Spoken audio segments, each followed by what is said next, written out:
Gamescom 2022. The biggest video game convention on Earth is back in full force, and IGN is giving you a front row seat to the heart of gaming live from Germany. It is a beautiful day. Today, we'll be boots on the ground with Company of Heroes 3, jacking into the System Shock remake, getting trippy with Justin Roiland's High on Life, and dodging some bullets in Gungrave gore. But that's not all, because later on, we're bringing you the Gamescom Awesome Indies show direct from the floor of the convention. You won't want to miss a second of it, so get ready. Day 3 of Gamescom Studio starts right now.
Welcome to IGN Live at Gamescom. You just got a brand new look at Company of Heroes 3's North African campaign. I'm Damon Hatfield. And I'm Brian Altano. Now, we have a ton of cool stuff planned for a full day of live coverage of tons of awesome games here at Gamescom. In addition to lots of never-before-seen gameplay for upcoming games, we'll also be checking in with what's going out on the show floor. In a little bit, we're going to get up close and personal with the long-awaited System Shock remake. And a little later, find out what's next for Sifu. And then we're checking out some gameplay from Piece Odyssey. And after we're done here, the Gamescom Awesome Indies show will kick off, giving you a look at a few dozen new games from independent developers and studios out there on the show floor.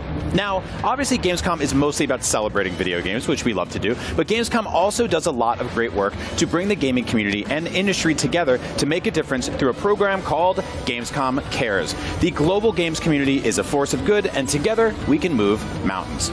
Recently, Gamescom Cares lent its support to development of Antura, a language learning game. It's built on an app that already helped Syrian war refugees learn the local language, and now it's being used to help displaced Ukrainian children arriving in Germany. That's right. Now, Gamescom, isn't it great? That absolutely rules. I love it so much, and I know you're watching to see new games, so we'll jump into System Shock in just a minute, but first, let's check in and see what's happening out there on the Gamescom show floor. What's up, everybody? I'm Stella Chung, and it is day 2 of Gamescom, and we are in the mini merchandise area powered by Mini. And look, we've got plushies, candy, we have manga over here and comics around here as well, and we have block screen records, like even if you're into like vinyl records. Of course, there's like a Yu-Gi-Oh tournament going on as well, which is not merch, but you know, there's cool. Oh, anime shirts. There's just so much stuff here. I can't wait to check out all the different booths. Personally though, I'm definitely gonna get one of the plushies.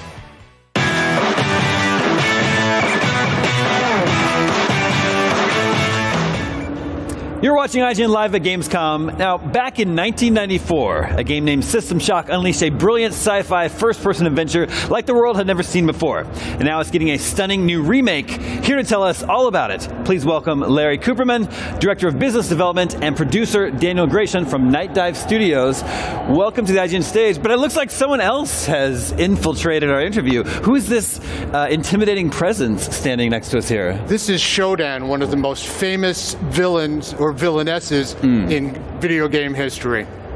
And this is also it's a very impressive and intimidating form that they're taking here on the IGN stage. I'll try not to get too distracted. I'll try to remain professional in this interview here. Let's talk about System Shock, the remake. I'm really excited about this one. In 1994, I never played it. My family didn't have a computer, so I missed out on this one, but I've played the games that were inspired by it and are considered spiritual successors to it, and I love those games. So I always thought I'd probably like System Shock as well. What's the current status of this game? So the game is in its final stages. We're up to doing some final polish, doing those kinds of things like doing localization for the various languages. We've had a lot of great feedback from the show here at Gamescom, and we're bringing that into the game, and game is really near completion. How near? Is there any? So what I'm getting at is how far away am I going to get to finally play this game? Soon. Okay. Trademark. I like that. Tell us a little bit about, for people who haven't played this game before, I think I understand, the gist of the premise and what the gameplay is like. Is it going to feel like a game from the 90s to me? No, it's going to be a modern interpretation of the game, but it's going to keep all of the classic elements, including all of the plot. Much of the elements that made System Shock such an immediate classic upon its release have come over intact. The weapons, the storyline. We've slimmed down some parts that were less relevant, but the player experience is going to be identical, only modernized for today's audience. Daniel, can you talk a little bit about how you're sort of approaching this remake? So we were looking at certain things in the game that we really did feel that we could take to that next level. So for example, the introductory sequence that you just saw on the monitor there. So in the original game, that was just a cutscene, but in our version we put the player in the hacker's apartment, and the player can wander around and learn a little bit more about maybe the hacker's personality, and then the story will play from there. And there are some other things which we can't quite say, but it's going to be really nice to watch people experience these, both veterans and new players. For those veterans, how much of it is going to feel new? Well, I think it's going to be. I think it's a new interpretation of the classic story. All of the elements that made the game so influential, as you mentioned, all the spiritual successors that came after it. All of those elements are intact, but things like the controls, in particular, have been modernized to make it more accessible for today's audience. So people that are going to pick up the game, one of the things that's been great is watching the thousands of people that have played the demo here. It's very intuitive. They begin playing the game. They don't need a whole lot of hand-holding to get into the game. But that said, they're going to find all the things that made the immersive sim such an influential genre are still intact. And so the footage that we're looking at here, can you speak to this? Where are we in the game at this point? Dan? So this is the beginning sequence where the hacker has undergone his medical procedure, and he's just woken up, and he has no idea what has happened on the station. He did some work 6 months ago for Edward Diego, and he was put into neurosurgery. He wakes up and he just finds these horrible creatures that you can see here, and he has to work out what has happened to the station's AI, and just try and get to the bottom of what's happened. By the way, I should add that the station's AI that Daniel just referenced is immaculately represented exactly next to us. Yeah, this is our very special guest that's joining us along here today. How did you approach updating the visuals in this game? So we tried to reach something of a hybrid effect. The visuals are very modern, look very, very clear of what they are. I mean, can't compare that to the 1994 technology. Much advanced. New players are going to see exactly what we would have done in 1994 had we had the resources. But at the same time, we've got a slight pixelization to it that the classic game players are really going to enjoy.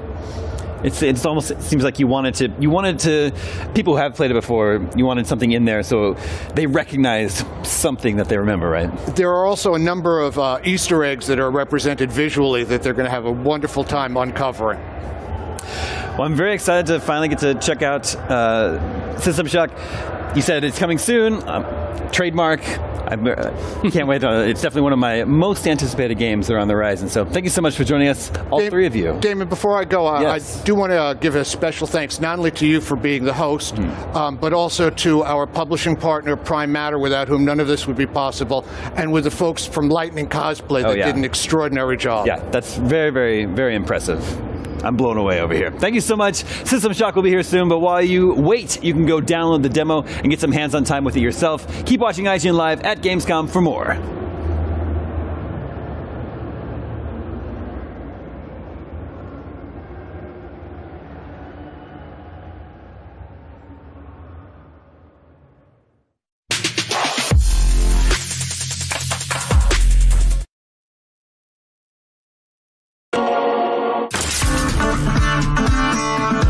This here tale begins with Blaze and his posse doing what they do best, turning big things into lots of small ones.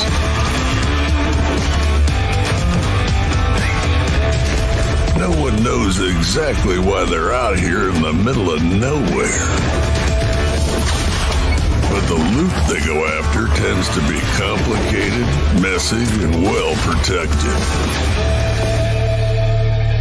And that troublemaker won't be slowed down by a sad pair of eyes or common sense.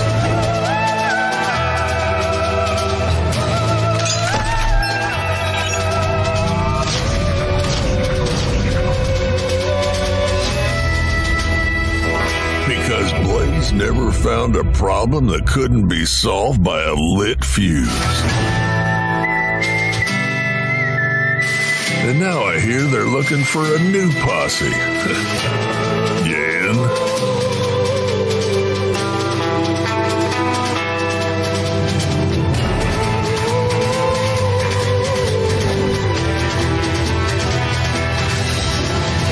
It must be said that Blaze is less interested in exploration than devastation.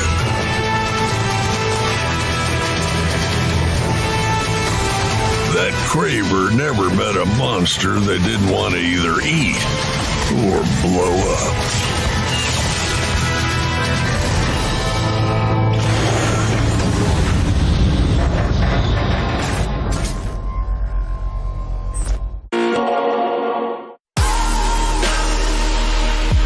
Gamescom 2022 is presented by Nitsa. Drive sober or get pulled over.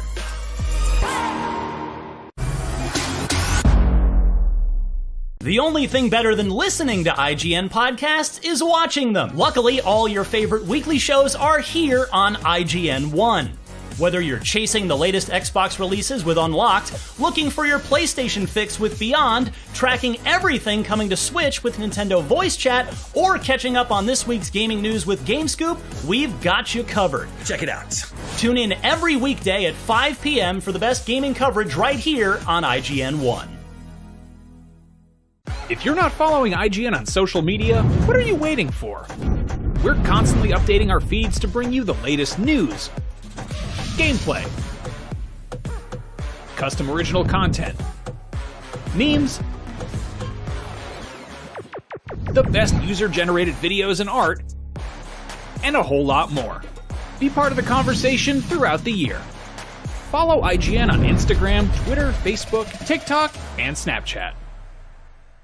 Everybody loves watching a speedrun of their favorite game, but what if you got a chance to peek into the mind of the developers behind those games as they watch their hard work get completely destroyed right in front of them? What is happening right now? That's exactly what happens on every episode of Devs React to Speedruns. We invite you to ride along with the developers as they watch, react, and enjoy some of the craziest gameplay by the most skilled speedrunners on the planet. Tune in every Saturday for a brand new episode.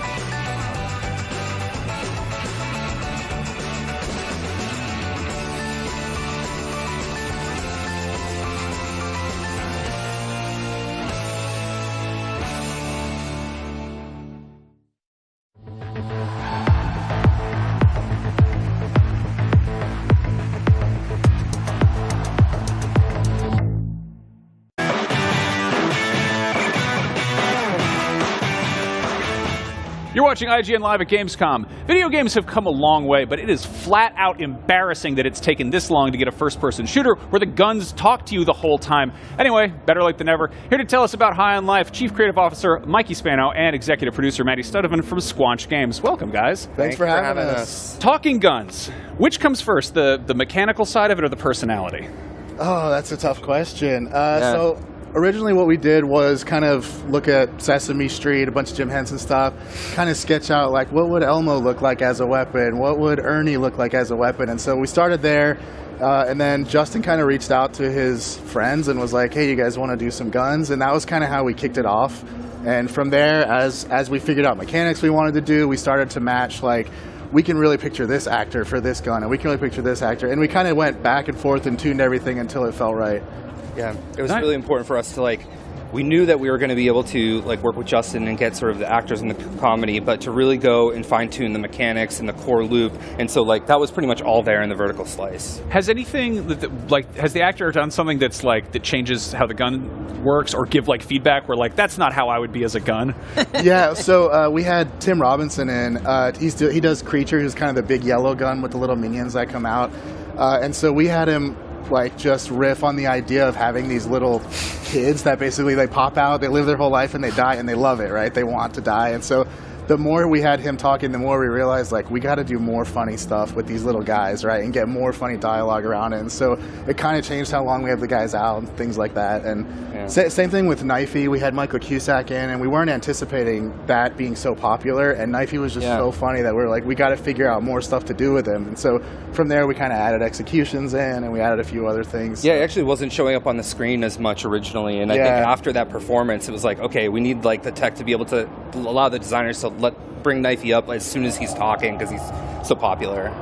Nice. Now, you gave me a pitch. We were talking sort of before we shot. There's the best sort of byline for this game, which is Blade Runner if Jim Henson did it. Yeah. So early on, we were kicking around different ideas, and I think everyone kind of expected to make something that looked like Rick and Morty, right? And I love Rick and Morty, I love the style, but I really wanted to do something different. I wanted it to feel like an 80s movie, and so I was racking my brain how to describe it, and I thought, well, what if Jim Henson had made Blade Runner? And so that was sort of the running theme that we were pushing on the team, and I think as soon as we had that, it really clicked and the team really knew what to do. Yeah, I think it's children of the 80s and 90s too. I think we were talking about it earlier, the toyetic nature of just the TMNT characters and the ooze and the glass with the weird characters inside. You can just see that throughout the game. Yeah, there's a lot of references to Ninja Turtle toys in there for sure. Yeah. No, it reminds me of the weird bioorganic Nerf guns that they did. Yes. This is shaped like a warthog kind of. You're I want a Gatling gun. I don't get it. So let's talk about the structure of the game a little bit. You basically kind of get turned loose and you get to bounty hunt different bounties. How open is it, I guess? So it depends. So we have a narrative that we're really trying to tell. So a lot of it is linear in that sense that we're trying to get a story. So there's different acts, but within those acts, there's bounties. You can choose the order to do some of the bounties, and that totally changes the game. You also have backtracking to levels you've already been to, where you can get to new areas that you couldn't get to before because you didn't have the right abilities.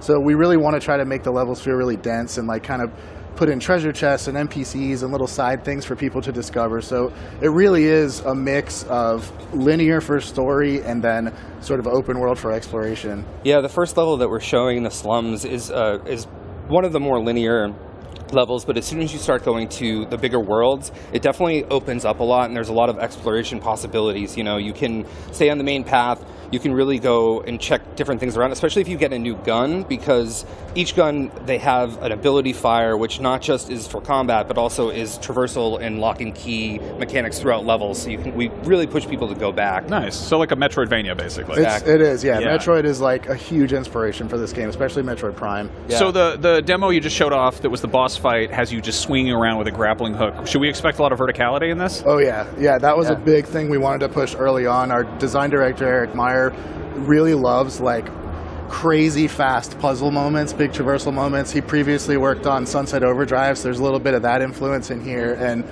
he's been really pushing the team to get crazy elaborate traversal puzzles, and your kit really grows throughout the game. So by the end, you're like mixing and matching all this stuff and doing these crazy fun traversal puzzles.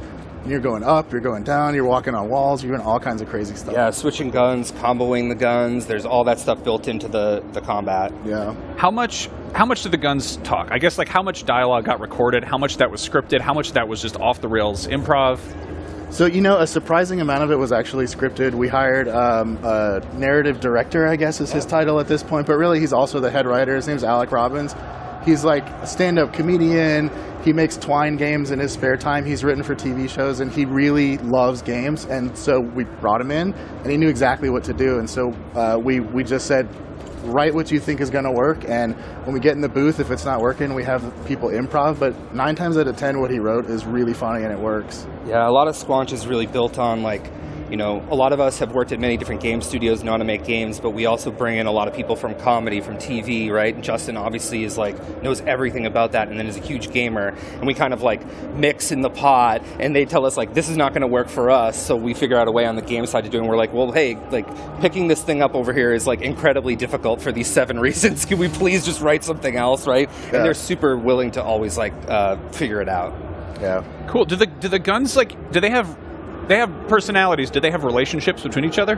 They do, actually, yeah. Part of the story is sort of, there's a moment where their relationships kind of come to a head, and there's some thinking you have to do about how you want to handle the situation.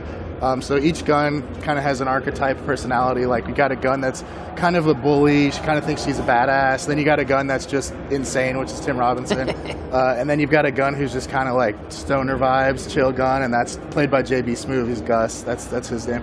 And they all kind of have different reactions to stuff that you do. There's a line in the story, like I said, really comes to a head, and they all react to that differently. And so you kind of have to navigate, like, well, what do I say here? Which gun do I use? Like, you kind of feel guilty for using this gun or that gun, right? So they definitely have their own stories. Yeah. So are you basically, like, if you have one gun out, are you pretty much just directly only hearing from that one, or you got 2 out here, you got the knife out here? But, like, let's say you play through the game with just one gun. If you switch to a different gun, does it make it basically a totally different playthrough? Totally different, yeah. So we recorded, so we have Kenny in this level early on. You can't have another gun here, so he's the only one you're going to hear for this area.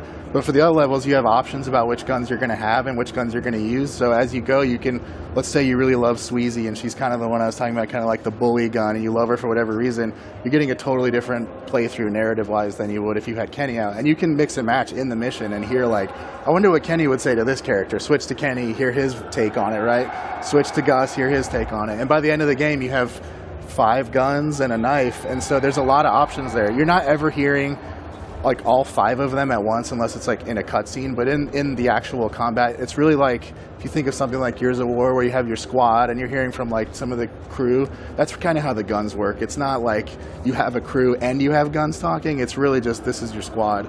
Yeah, it's something we had to think about a lot on Trover, and I think is being thought about a lot in this game, is like with that many guns, that many characters, and then that much both written and improvised dialogue, it could feel like it's blasting at you all the time.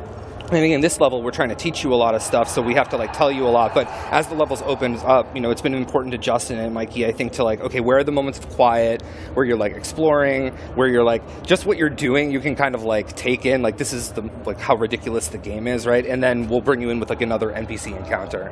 Yeah. One of the things that just kind of recently popped up about this is that there's an in-game TV show. There's like TV that airs stuff. You've made some original cartoons. You've licensed feature films, and you've got like in-game commentary. That seems like just a lot of work for like something that's could be completely missed. What other stuff like that is in there? Just that's sort of our bread and butter, is like making something that should be easy really, really hard. So we had this idea of like, wouldn't it be funny if we had a commercial on TV? And then from there it just blew up into like, let's do interdimensional cable style shorts. Like, how do we do that? And then we were like, wouldn't it be funny if you could watch a movie? And so then Maddie had to figure out, how do we license movies? And so we got 4 full-length movies in there. We got 20 plus little shorts at this point. Yeah. We also have a bunch of TVs throughout the game that have like narrative functionality. So like you'll be hearing from bosses, you'll be hearing from NPCs, all kinds of stuff just on the TV. It's crazy. We probably shouldn't have done it, but it's awesome. I'm so glad we did. Yeah. So you announced that you've got Tammy and the T-Rex, which is like a 1994 Denise Richards movie. Yeah. Can you reveal the other 3, or are they a secret? I could say they're along the same lines as that, but honestly, for people who are fans of those kind of movies, I don't want to spoil it for them because We try to have one per act, that's like, so there's 3 acts basically, and then we have one additional one that's got commentary on it from the Red Letter Media guys. So it's... Yeah. I want to talk about them because I love all these movies so much because they're so bad in the best way, but I want fans to be surprised. Yeah, that seems like that is the kind of spoiler I want to watch out for. Yeah. Surprised by that. Yeah. Now, it's not readily apparent from the gameplay we're seeing, but there is a surprising amount of like realism. Like this looks very cartoony and very much like, like Justin's art style, but I was kind of surprised at the first reveal that like humans look like regular humans. Yeah. A little bit video gamey, but like more in the realistic side. Tell us about that decision. Like, how did that come about? That was actually a really big deal to me early on. So I'm the CCO, but also I'm the art director for this game. And so for me, the art style was really, really important. And I wanted it to feel like that Alice in Wonderland feeling where Earth is this regular Earth. Your house is a regular house. It's drab, it's normal. And then you step out and you're in this crazy alien landscape with all these colors and wacky guns and just weird stuff. And for me, that feeling doesn't work if everything's weird. So if everything's weird, nothing's weird. And so for me, it was important to maintain that line between like this stuff is real and this stuff is weird, but it all matches. It's all physically rendered. Everything's got like specularity and subsurface and all these technical terms. But it was important to get all of that right. Yeah, you can see in the demo that if you're looking around your house in Blim City, that it was actually just taken directly as a crater from Earth, right? Yeah. And I'm sure with Earth being as far along as it is, we'll probably show that in the near future.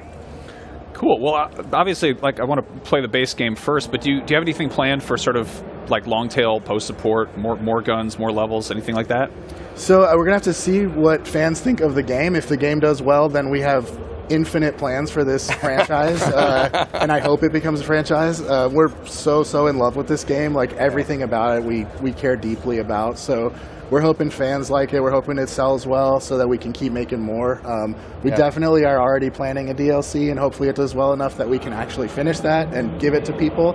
But we just really can't wait for people to play it and see what the appetite is. Yeah. Nice. Well, thank you so much for coming by and showing off an extremely weird game. Yeah. I'm very into it. Yeah, thanks for having us. Yeah, totally. High on Life is coming to Xbox and PC on December 13th, and while I'm very sad to report that none of the other games in the show contain talking alien guns, a lot of them have some combination of guns and aliens and or talking, so keep watching IGN Live at Gamescom for more of those things.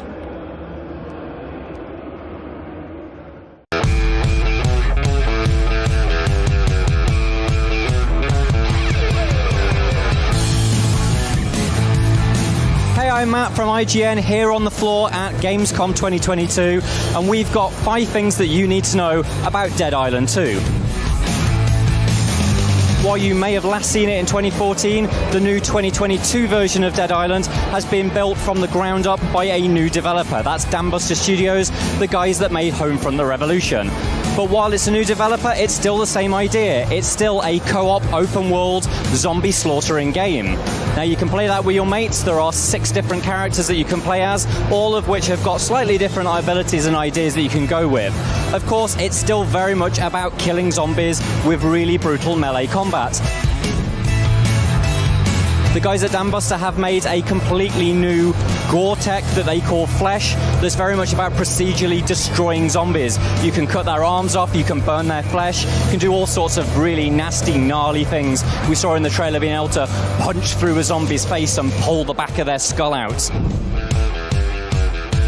Now, all that gory combat is aided by the DIY weapons that you know and love from the original Dead Island. You can have all sorts of weird and wacky designs where you take a sword and stick a load of electricity on it, or you can take an axe and put sort of flamethrowers on it so that when you swing that axe, you're burning through the zombie, you're getting that kind of nice melty flesh effect.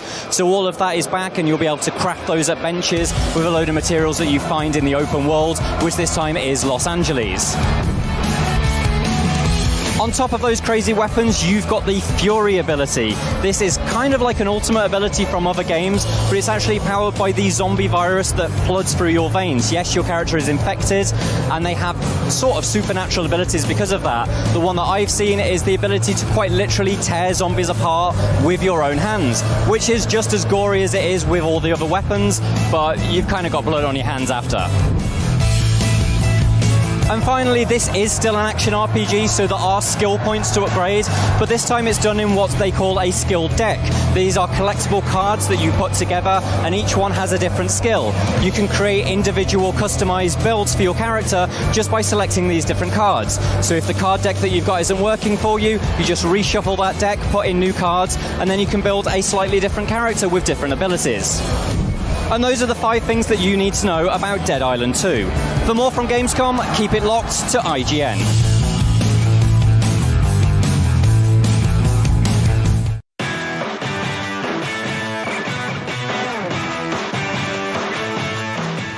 You're watching IGN Live at Gamescom. Signy All Guns Blazing is a brand new twin-stick shooter with stunning graphics, intense gameplay, and honestly, just a really ton of cool stuff going on for arcade shoot-'em-up fans. Here to tell me all about this gorgeous-looking game are Maher Kalandarian, co-founder and CEO of Keelworks, and Richard Jones, development strategy manager for Konami. Hey!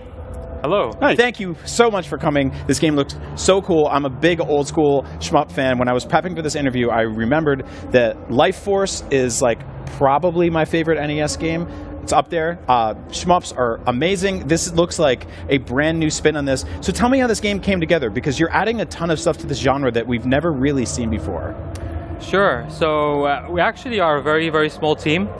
We started off with only 2 people developing what you see on screen, and then as we got a publishing deal, we grew to still very much a small team of around 8 to 10 people, and we grew up playing shmups as well, and we wanted to do something new, what a shmup that we want to play now, and we kicked on and created something that is good in visuals and gameplay.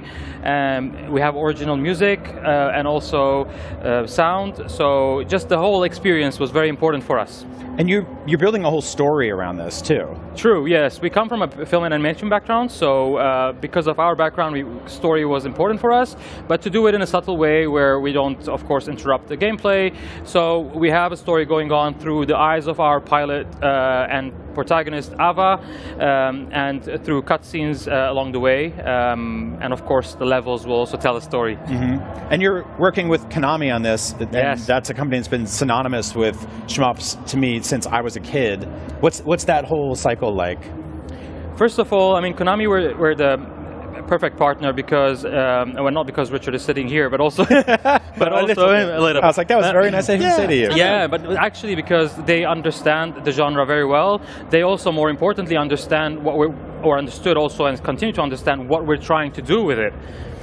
Because we're not just trying to make good old shmups again. Right. We're trying to do something that we want to see now that works, and we cannot just put a coat of paint and then call it a day. Mm-hmm. So it needs a bit more than that, and we believe that this is the right way forward. Yeah, it's really interesting that you mentioned Life Force earlier. Yeah. I mean, obviously, one of the things that first attracted us to Signy and to the guys at Keelworks was the fact they are trying to reinvent the shoot 'em up, you know, and it's part of Konami's DNA is right. shooters. That's where we came from. And like you, I think Nemesis was probably my first introduction to shoot 'em ups, and probably to the Konami name itself. I actually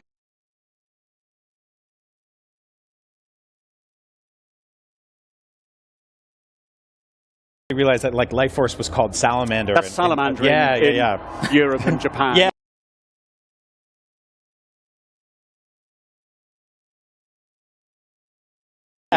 Yeah. It's very cool. Now, tell me a little bit about the flow of this game. We obviously saw some, kind of grunt level, ground level enemies and stuff like that. You've also got mini bosses and bosses as well, True. right?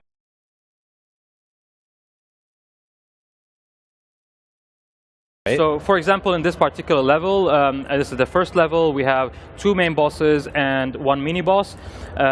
We also have a crowd system going on. It's not just a kind of a background prop, but it has its own logic, and it plays differently depending on how many of them are alive, how many are dead. For example, in a scene where the boss is coming up, you see the crowd is kind of avoiding the leg of the boss, or other objects or obstacles are on the way. So there is a crowd system logic, so you have help on the ground, and also these tanks that we see will be able to, in future builds, because this is very much in development still, will be able to fire up in the air as well, so you have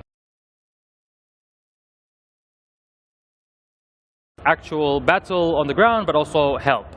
Now, we've been looking at this.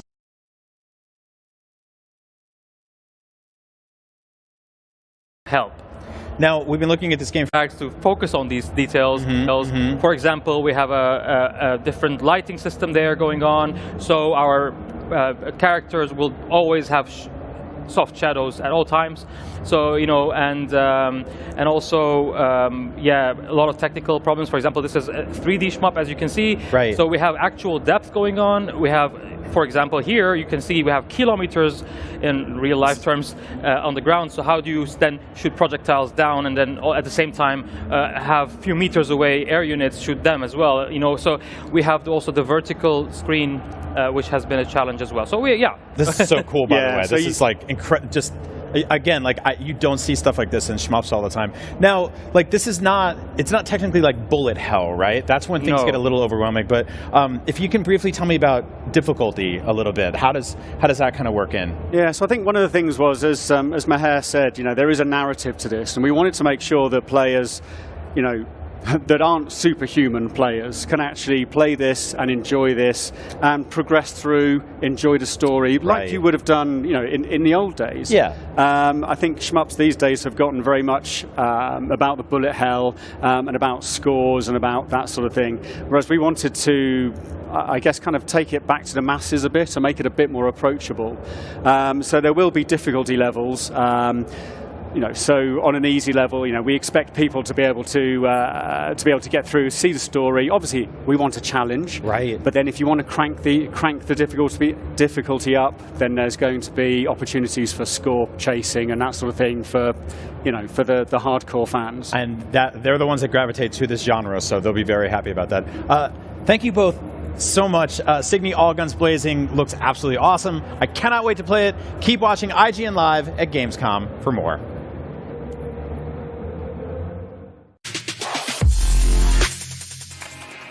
Hello, I'm Joe Screbbles, and I'm at Gamescom, and I'm with Simon Cardy, who has seen one of the more mysterious, confusing,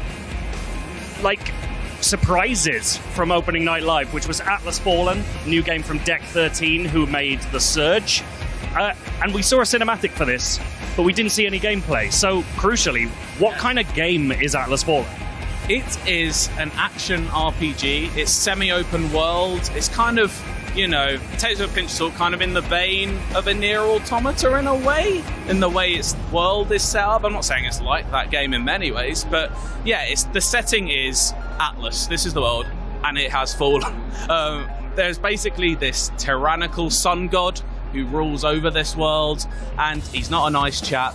And basically, the humans' place in this world is they've got to take this essence in the world. So I suppose it's maybe a little like Spice in Dune, and basically donate it to rituals to the sun god to keep him happy. But what happens is one day your character, he breaks free and he finds this gauntlet just somewhere.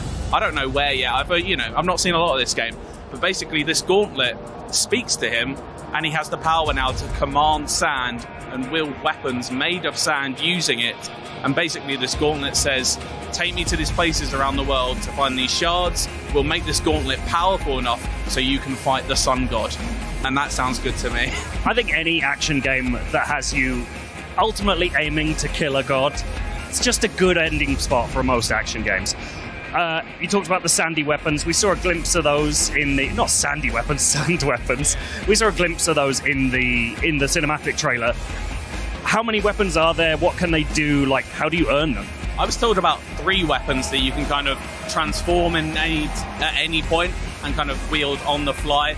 You know, despite them being made of sand, I'm not going to get too granular with it, but I'm so sorry. There's a sort of a sword whip, which is the first one, which is like kind of quick attacks that helps build up momentum, which I'll speak about in a bit, but also it has the power to crystallize enemies, and that's crucial because then you can switch to weapon 2, which is like a massive hammer, which has a shattering attack, which could shatter enemies that have been crystallized. So you're kind of wielding them, moving them, combining them on the fly. And the third is a big fist, which is kind of strong, quick, but really you only want to use it in one-on-one encounters. It's not good at crowd control or AoE or anything. So you're kind of different horses, different courses, as the saying goes. And what about enemies? We saw, again, in the cinematic trailer, we saw the sort of lion-y dog guys. Are we looking at beasts, or are you fighting other humans? Like, what kind of threats have you got? I didn't see, in the footage I saw, I didn't see any other humans as a threat, but there was definitely monsters. Definitely kind of, taking a page out of, like, the Monster Hunter sort of beastery. There's kind of like, the one main enemy they focused on was like a giant stone crab who was like a guardian of the sun god, and it's interesting because it's almost like Monster Hunter, but it's almost more like Horizon in the enemy design. Like, instead of just a big health bar, like each part of the beast had a separate like health meter, so each claw had a separate health percentage and the head had a health percentage, and some of those are mandatory in order to kill the beast, but some of them are optional, and if you get those optional parts down before killing it, you might get bonus loot, which is very much kind of like an idea from Horizon. And you mentioned momentum earlier. What is the momentum system? Momentum is kind of this sort of something I haven't really seen in any other game. I've seen momentum in game, but the way it's used here is the more attacks you do, the more quickly you chain them together. You build up that momentum bar, and it's not like you don't use those like AP for attacks. Like, the further you get down it, there'll be points where you unlock attacks that can be used during that fight. So it kind of encourages you to be aggressive, because the more aggressive and quick you are with your attacks, the more different attacks, more powerful attacks you'll unlock in that encounter, which it'll eventually go back down. But the downside of that is the higher your momentum, the more vulnerable you are to damage. So it's a real like balancing. And from what I saw of the gameplay as well, like the combat looked really smooth. I was really impressed. It's kind of like an even faster paced Monster Hunter in a way. It's a shame they haven't released that gameplay. I really want to see some of this. You also mentioned to me off camera in our lives as friends that there was one more cool element to do with sand that you would love to talk about. Well, a few of us, IGN, are very big fans of skids in games, you know what I mean? This game kind of takes it to a new level. You can sand surf.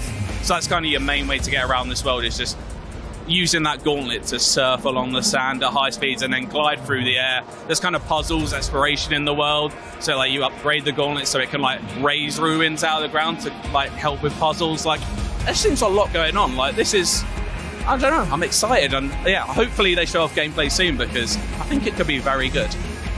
I am also excited. I would also like gameplay. This is an appeal to you, Deck 13.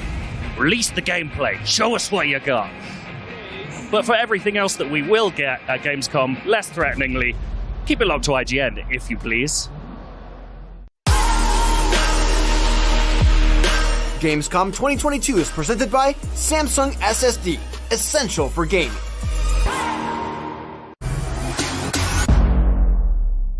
I'm Akeem Lawanson, and this is What to Watch on IGN1. It's a weekly show where we check out the latest and greatest in trailers, reviews, and everything else in the world of entertainment. Tune in to new episodes every Friday at 9 p.m. on IGN1. IGN is your go-to for the latest and best in games, movies, and television. And with over 50 million IGN subscribers, you're in good company. Oh, we're shooting turkeys!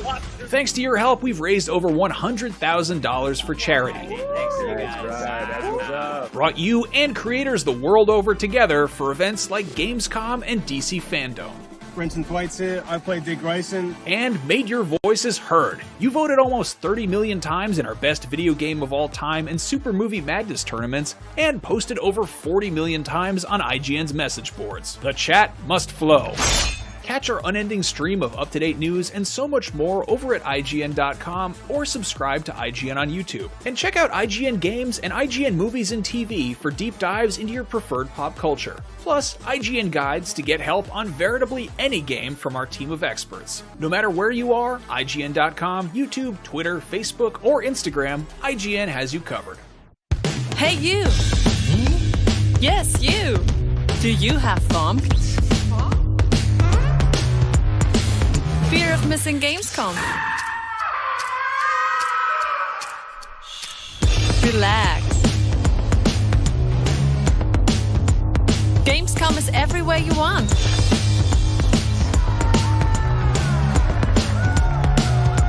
Gamescom now. Register now. What's up, everybody? I'm Stella Chung, and you're about to get your weekly fix. This is the show where we round up all the biggest gaming and entertainment headlines you won't want to miss. Tune into new episodes every Saturday at 12:30 p.m. Eastern and Pacific on IGN1.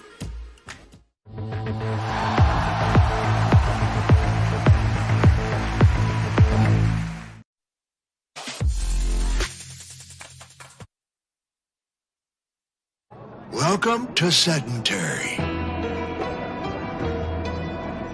My town. I've been mayor here for over 80 years. And believe me, I've seen everything.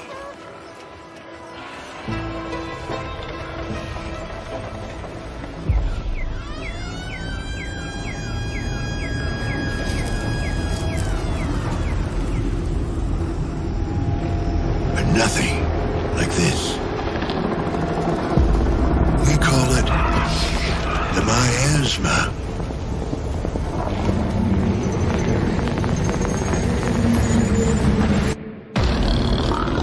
A savage force threatening to rip apart our town and all of America. But there's hope on the horizon. Our fate rests in this guy's glove. Elvis. Barely survived that one. A mechanic with big dreams of becoming a hero.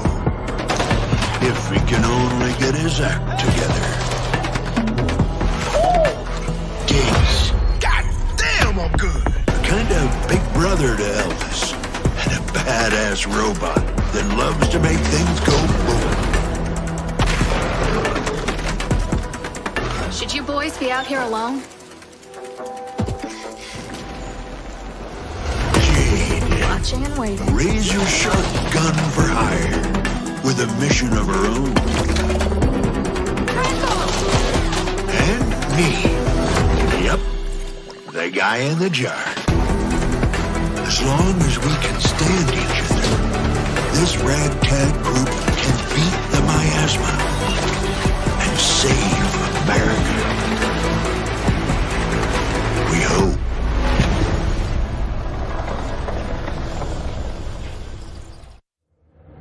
You're watching IGN Live at Gamescom. You just saw the IGN exclusive trailer for Miasma Chronicles. Here to help us chronicle all that miasma, please welcome lead producer Mark Parker and Holly Tormenson, CEO of the Bearded Ladies, the studio behind the game. Welcome to the IGN stage. Thank you. Thank you. Thank you for sharing this trailer for us. The game looks very cool.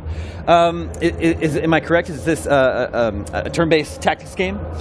Yes, to some extent. Well, the game is based upon a game that we released a few years back, Mutant Year Zero.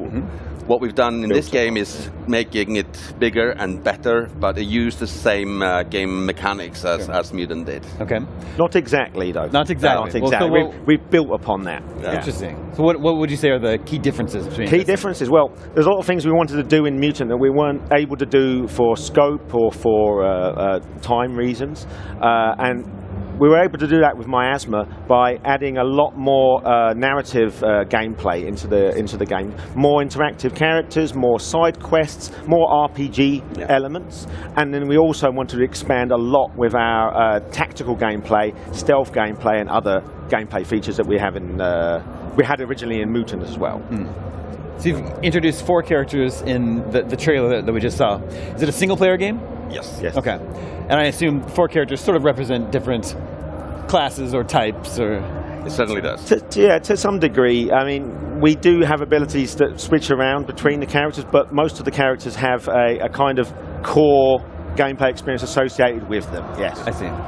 So, 4 named main characters. I'm assuming this isn't a permadeath situation. To be decided. Really? Yes. Interesting. To be decided. We're looking into difficulty options for more hardcore stuff. That's very interesting. What can you tell us about the miasma, sort of like the whole conflict of the game? What more can you tell us about what's happening here? Well, the world of miasma is set approximately 240 years in the future. It's a post-apocalyptic game, but we wanted to have an old twist on it. So we've got this force called the miasma. At some point in the future, there will be this thing called the Great Stability, and that is a time of peace and the end of hunger and end of war and everything. And everything's just great and working perfectly. But at some point, this thing called the collapse happens, and that's due in part to the miasma, this mysterious force which takes over the world and also, more importantly, America, where this game is set. Interesting. Elvis has a glove that he wears. What can you tell us about that? The glove is a present from his mother, which leaves him in the little mining town as a baby. And the glove is the key for him to find his mother, and then his adventures expand into different things. So the glove is kind of a key element in the game. Interesting. Yeah, it controls the miasma. Got it. And his mother's left a challenge for him to break through this thing called the miasma wall, and the glove, he needs to learn how to master it before he can be reunited with her. Seems very cool. It's definitely my kind of game. Are we expecting Miasma Chronicles next year? Yeah, it will be released in 2023. I'm looking forward to it. Yeah. Thank you so much for joining us today. Miasma Chronicles will be out next year. Keep watching IGN Live at Gamescom for more. Yeah. All right.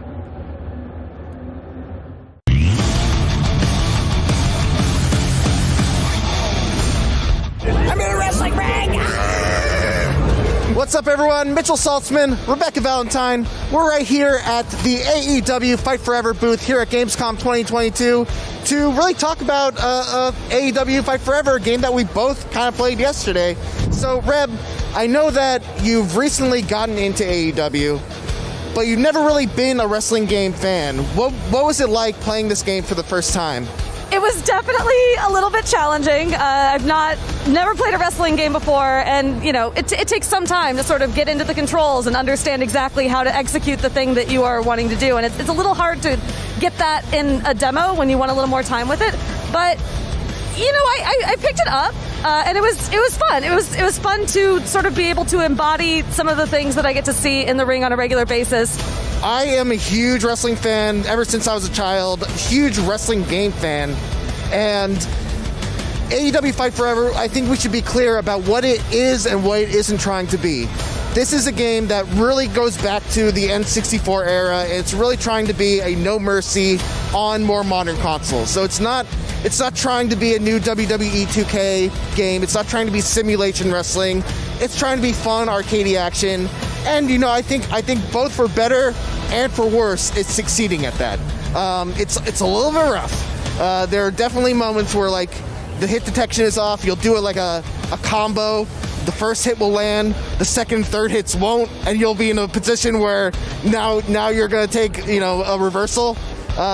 So there's definitely some issues to work out, but I think if you're looking for that N64 era kind of golden age of wrestling experience, this might have it for you. Yeah, there was a moment in I think one of the first matches in your demo where you were like on the ropes, like you were almost done, you were down, and you somehow turned that around into a win. It was so cool.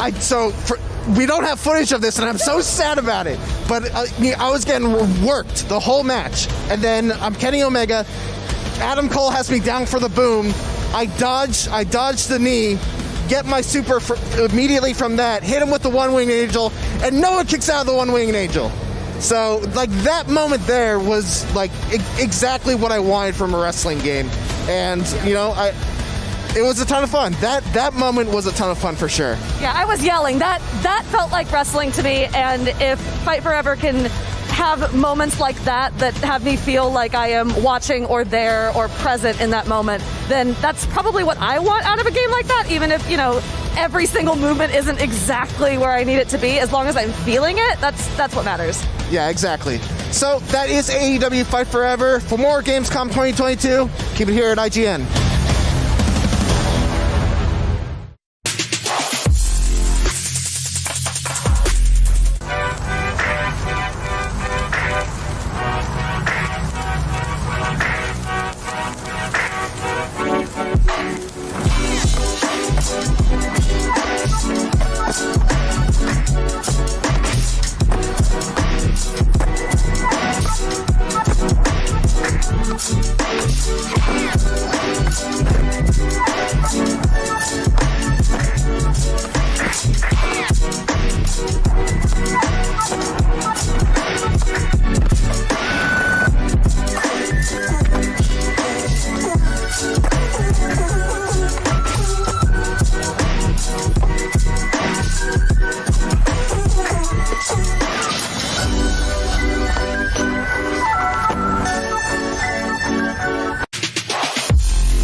right, what's up, everybody? I'm Stella Chung, and we are at the Mini merchandise area powered by Mini. And my producer just gave me 50 euro to spend on anything that I want here, but I've been told that I need to buy something at the very end, which I'm not sure what it is, and it makes me a little bit worried. But 50 euros, I think I could find some good plushies. Yeah, let's go figure out what I can buy.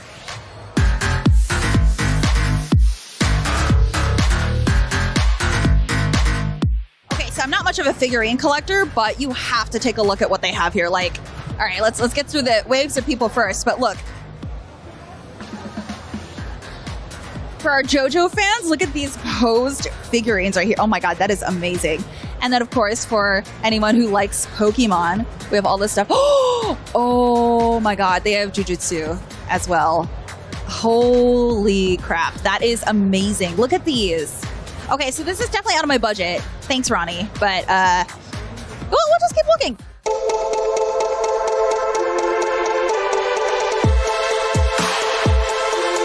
Okay, the one I want to go to is a little bit busy, but... Sushi cats! Oh my god. Oh, they're $30, so that would leave me with $20 left. So... 20 euros! Whatever, it's 20 euros! 20 of these things.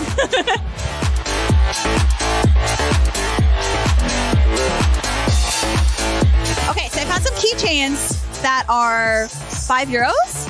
So these are pretty cute. Actually, I kind of want to get one for Mark Medina. He's one of our gameplay guys. He absolutely loves Mario, so I might get one of those for him. I didn't think about it though. Do you think he would like Yoshi or actual Mario? This one? Mario. All right. Apparently this one. So I'm going to go ahead and get this one.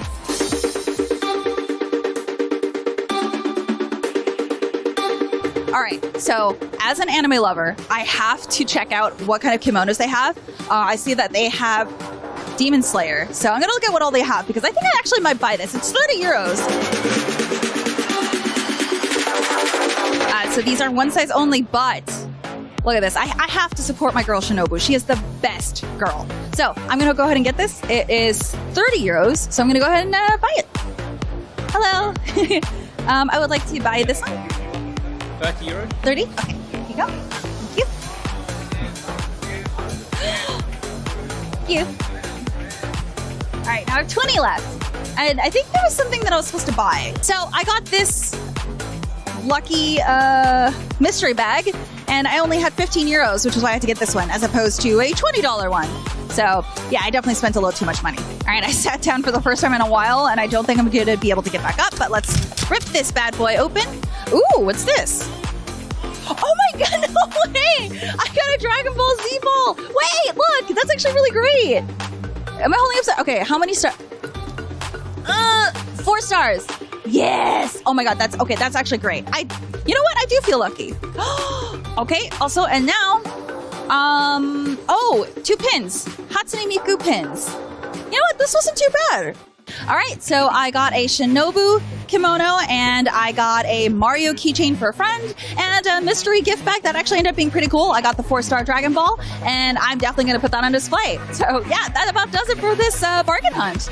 Make sure to stay tuned to IGN for all of your Gamescom news, because we're going to be here all week covering everything that you want to know, from games to entertainment to weird merch stuff.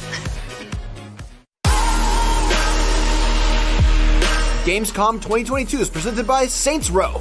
Be your own boss and take control of Santo Alesso. Tune into IGN 1 for the latest news on your favorite releases, gameplay exclusives, and all the entertainment you can handle. And maybe even some you can't. Cinefix on IGN 1, your friendly Friday night home for film fanaticism. In the world of gaming and entertainment.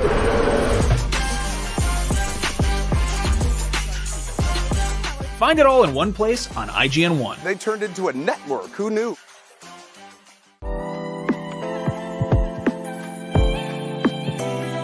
IGN Playlist is all of your games in one place. You can build your library and discover new games. Create and follow playlists from friends. Access guides for what you're playing.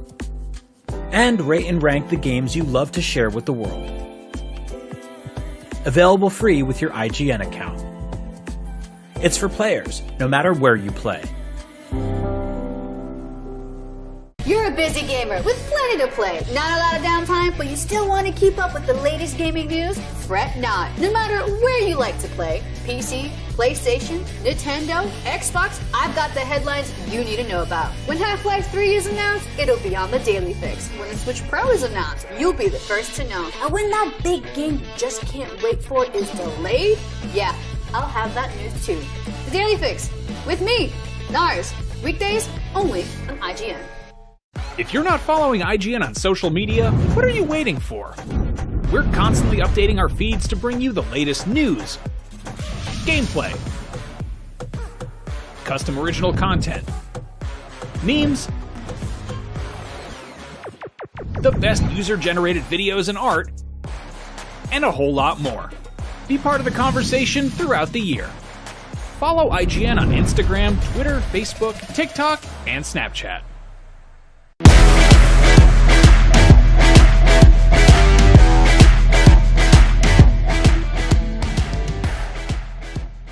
Shop platform is the preferred online destination to find and purchase digital experiences and for users to engage with each other. Millions of gamers count on Shop every month for a seamless purchase experience when buying game credits or vouchers. No registration or login is required, and purchases are added to the user's game account instantly. Let's take a look.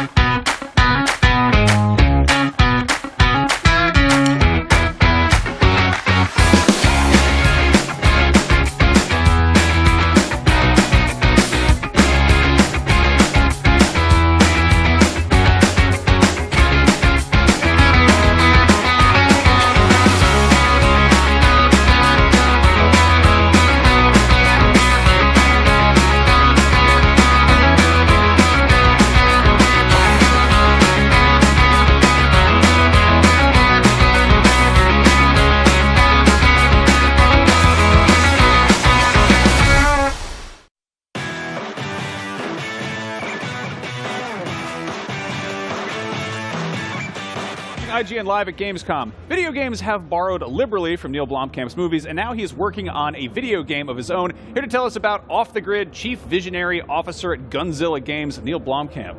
That is a killer title. Yeah, dude. I know, it is great. It's quite an excessive title, but I'll take it. Yeah. Nice. Now we have an exclusive look at the game that it looks pretty sick. Can you tell us a little bit about what it is and what's going on? Well, what it is it's a multiplayer shooter.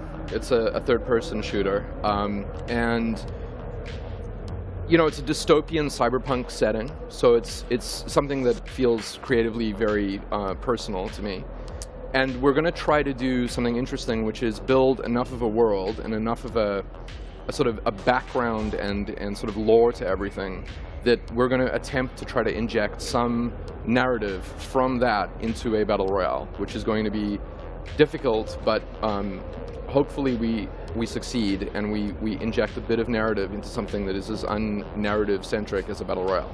Now, obviously, in many of your movies, things have kind of gone awry for society, to say the least. Is that's obviously what's happening here? Tell us a little bit about sort of the world building here. Like, how did we get here with these characters? That space elevator is the world's first space elevator in the lore of the game, which is built on an island in the Pacific. Mm-hmm. So it draws huge amounts of resources to it as they start bringing down minerals from asteroids. And so you end up with mega corporations, like a kind of a Blade Runner sort of Tyrell Wayland kind of mega corporation influence over a tropical island. And this age-old idea in cyberpunk of mega corporations being more powerful than governments. Right. This game would take place at the moment that power balance is shifting, which is pretty interesting. So it's with the wealth of something like a space elevator, with mega corporations fighting over the wealth that it provides, and kind of global governments getting involved to try to be part of that party. You have the moment that would tip it into more of a Tyrell Wayland sort of future, where the governments have basically lost in their ability to control Earth, and it's moved into a dystopian corporate environment. That's when the fun stuff starts happening, obviously. Yeah, it's fun all the way. Now, you're collaborating with Richard K. Morgan on this, right? Yeah. Can you talk a little bit about that process and sort of how it is to work on this with him? It's pretty awesome. I mean, I was, it was probably about a year and a half ago that he just he emailed me, and he was like, I'd never met him before, and he said, I'm working on this game with Gunzilla, and one of the references that he named was Elysium, and he was like, there's a lot of stuff that I think you would find interesting in the game. Do you want to come and speak to us about maybe being involved? So the idea of the island, the idea of a battle royale, all of these things were sort of set in place, but he brought me over where I went to Kiev, because Gunzilla is a Ukrainian company, so I went to Kiev and I went to Frankfurt, which is where the two offices are, and I met everyone. I met Vlad, who's the CEO, I met Scott, who's head of design, and I kind of, and then began working on it with Richard in terms of like throwing ideas back and forth narratively, and we just sort of fleshed out this pretty dense science fiction playground, and now we just have to make the audience hopefully like what we've built. Now, we're seeing a lot of like just incredibly cool weaponry and, just arms, mechanics and stuff like that. In terms of pitching those, do you get to come into the dev team and just be like, hey, I want like this grappling hook that shoots off of this guy's half an arm? How does that happen? Or like, yeah, I want a sword. Yes, it's some of it is a combination of me learning how games are made and kind of understanding how it's much more of a flat hierarchy with the way that all of the different departments work. But I definitely will throw ideas in terms of cyber limbs, weapons. But a lot of that stuff was there. The grapple hook arm was one of the things. I mean, that's also in Apex and stuff. But there are other weirder ones that are newer.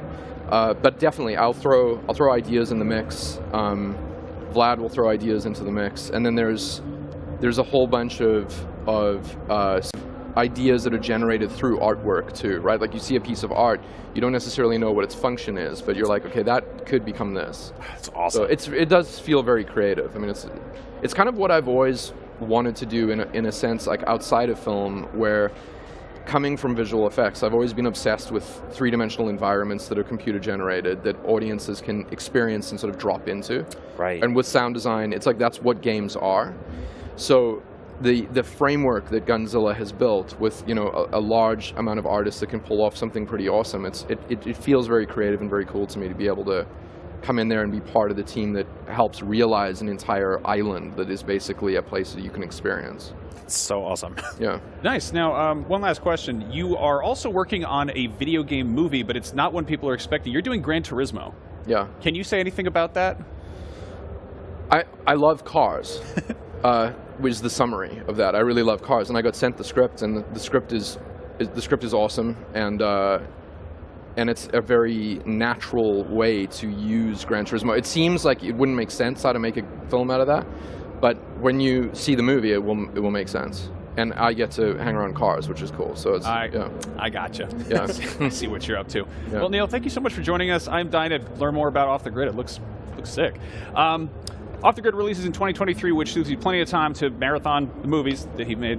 They're cool movies. And maybe learn some self-defense tactics, to hold your own on a dystopian tropical island, whichever is easiest.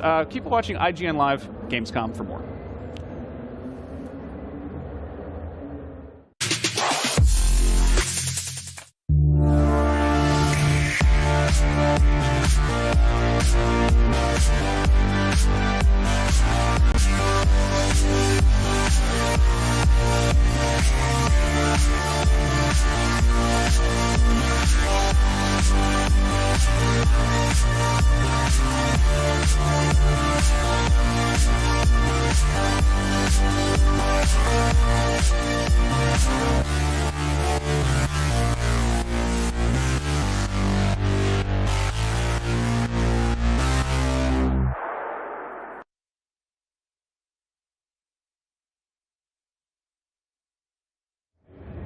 You're watching IGN Live at Gamescom. Coming up, we've got a look at some new games coming soon from Humble. Fun fact, IGN and Humble are owned by the same parent company.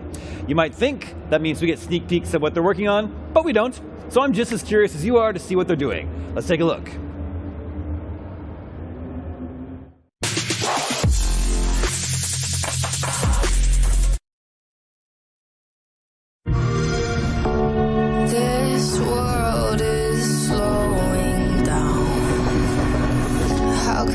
fight it. How can I? My head is spinning round. Oh, I hear them now. Yes, the wolves are out. I'm losing sight of our reality. Satellites singing through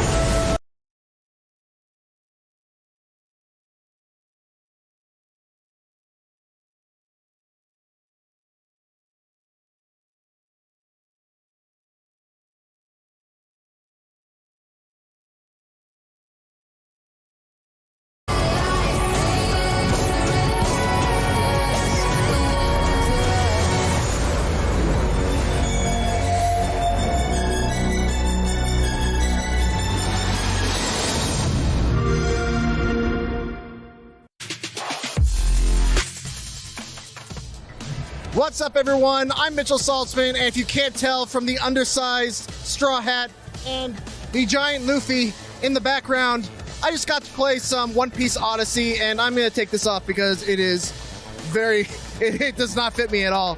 But yeah, One Piece Odyssey, this was, so just real quick, this was the same demo that people got to play at Anime Expo, so it is a little bit old, but it was my first time getting to play it, and I'm such a huge One Piece fan, I couldn't leave Gamescom without getting my hands on it.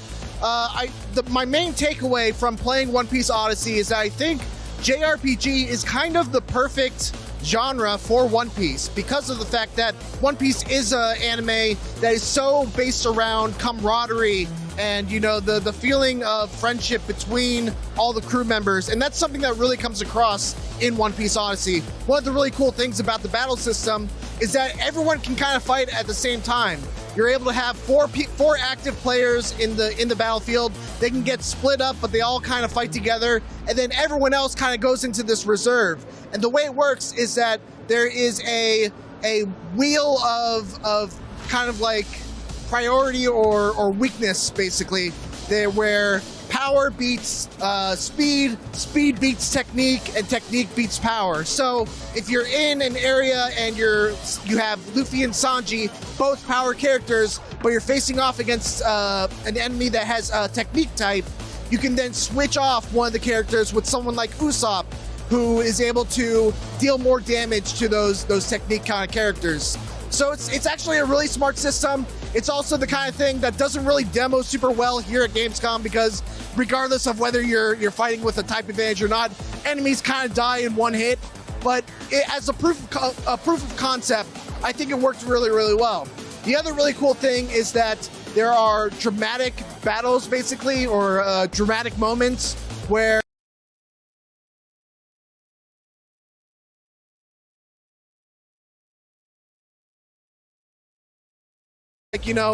his false sense of braveness walks up to these penguins who are not hostile, but as Chopper indicates, they're not hostile, but they are hungry.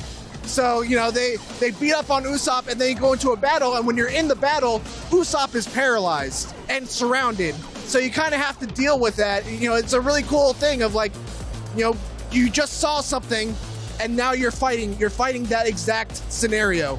And then there was another situation where you're trying to rescue Nami, and you get to her, and she's like, when the battle starts, she's kind of rough and off on her own, so you have to heal her up really quick.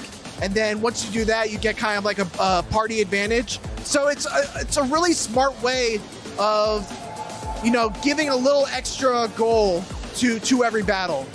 And those are kind of my thoughts on One Piece Odyssey.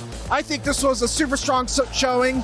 The banter between the characters is really, really strong and it didn't get annoying. That's one of the things that I think is a fine line to walk, where you want to have that character banter to really, feel how close these characters are, but you don't want it to get too overbearing and just constant, chatter. So I had a great time. That's all from me. For more Gamescom 2022, keep it right here on IGN. Gamescom 2022 is presented by Samsung SSD, essential for gaming.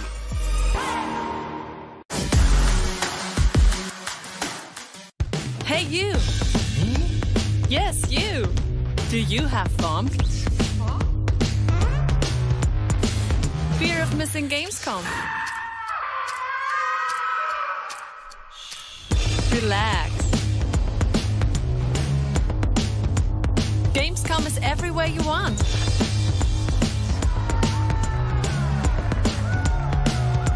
Gamescom now. Register now.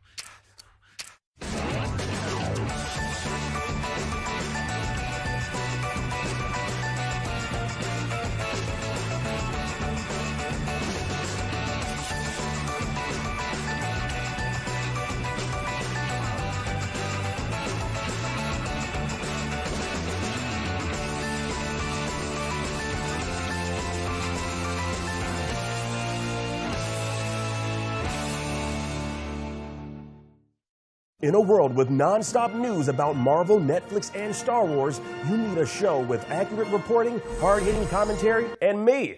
I'm Akeem Lawanson, the host of the Fix Entertainment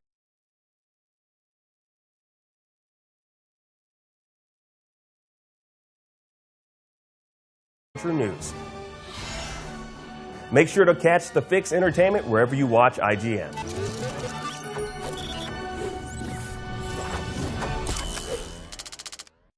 Tune into IGN 1 for the latest news on your favorite releases, gameplay exclusives, and all the entertainment you can handle. And maybe even some you can't. Cinefix on IGN 1, your friendly Friday night home for film fanaticism.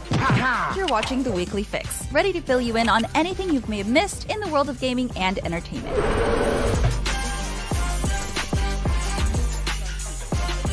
Find it all in one place on IGN 1. They turned into a network. Who knew?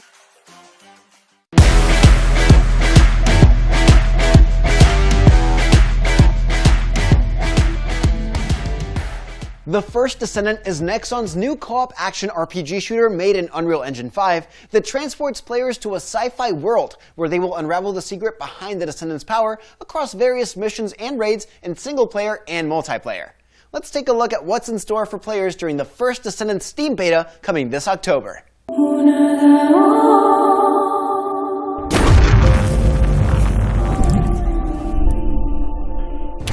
We always ask questions.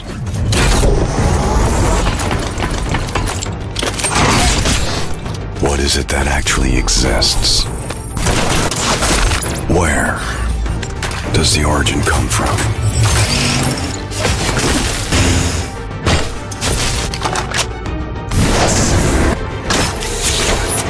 Where are we headed to in the end?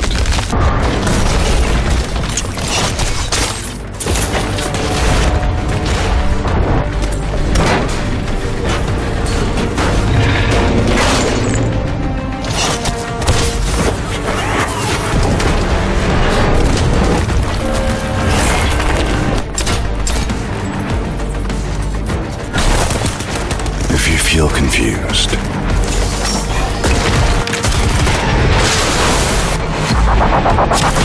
just reload your gun.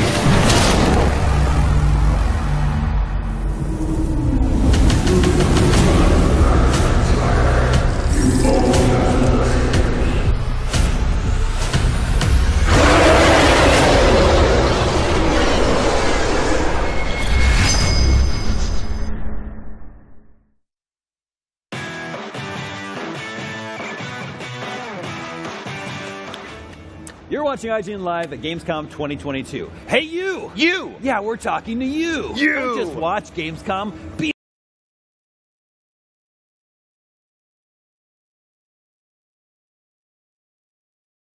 official site throughout the show. Complete quests and help Epi in his fight against the evil bugs to win attractive prizes.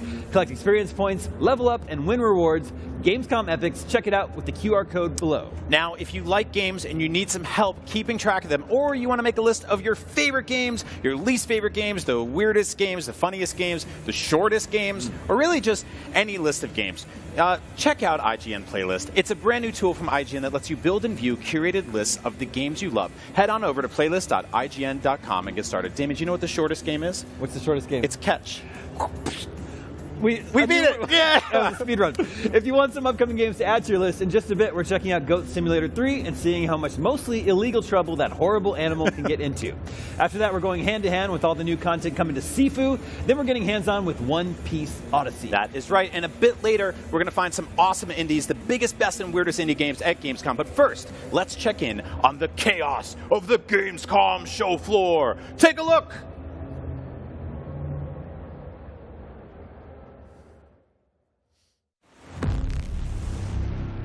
Okay, so we're about to start rehearsals and day number 3, but so I was on the official stream and look at how many people saw it and stuff. Like I'm stuck without a chance. It hurts again. So many people were like, yeah, of course Stella's having fun. What do you do with that? Like, what do you do with that? There's so many tweeted photos, and like here's the official live stream showed the moment too when he approached me. Oh my god, I still can't get over last night. Like I'm surprised I still have my voice because I was screaming so much.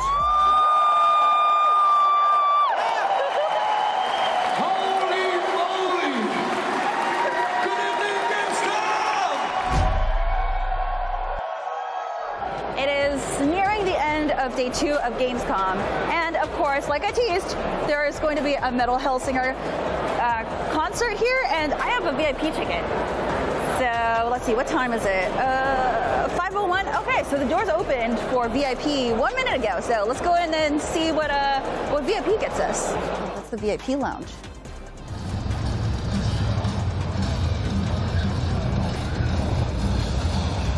Wait, you actually get to play the demo too? Okay, that's pretty great. I'm definitely gonna have to play this. Honestly, I'm so glad they had this station here because I haven't had time to play this at home yet. So I got to play it. I really.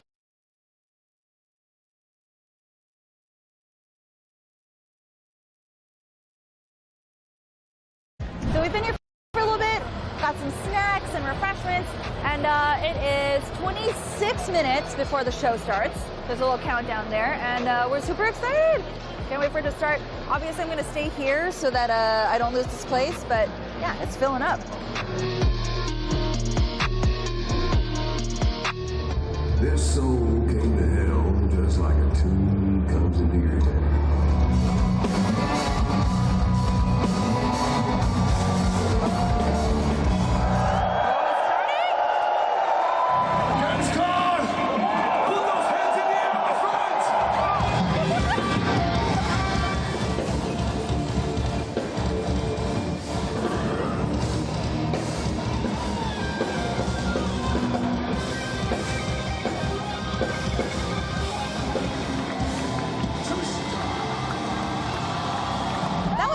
That was so cool. Seeing all of them perform together was incredible. Oh my god, such great energy. Also, the first singer that came up to me, I didn't know what to do, but that was so much fun. I'm so glad we went to this.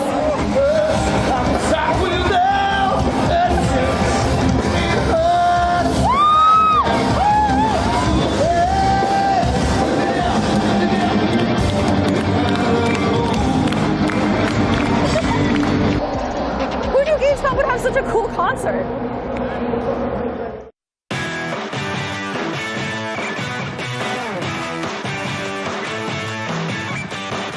You're watching IGN Live at Gamescom. Usually, cleaning up a mess is the sort of thing that good, law-abiding citizens do, but sometimes criminals do it too, like when they're trying to hide all their crimes. Our next game is all about that. Here to tell us about Serial Cleaner's lead designer, Krzysztof Szydlowski from Draw Distance Studios. Hey, welcome. So, this game looks completely different than the first game, which I love the look of. And I want to know how you landed on that, and if it was a huge pain in the butt. Like, did someone come in and go, let's overhaul the entire art style and start fresh? Yeah, we wanted to make something new, something more complex, and to find new territory. And so we went to 90s. We skipped from 70s to 90s. We skipped 80s, and tried to find a new look. We moved to 3D, and we had like two main inspirations. First was 90s cinema, obviously, with its color palette, with analog feel, with celluloid imperfections. Right. And the second was the postmodern art, and pop art, post-graffiti art, and neo-expressionist art. And Jean-Michel Basquiat was one of the main inspirations for this game. Now we've got some exclusive gameplay here we're showing off. I mean, this is cinematic here, but you get a feel for the style here. Can you talk a little bit about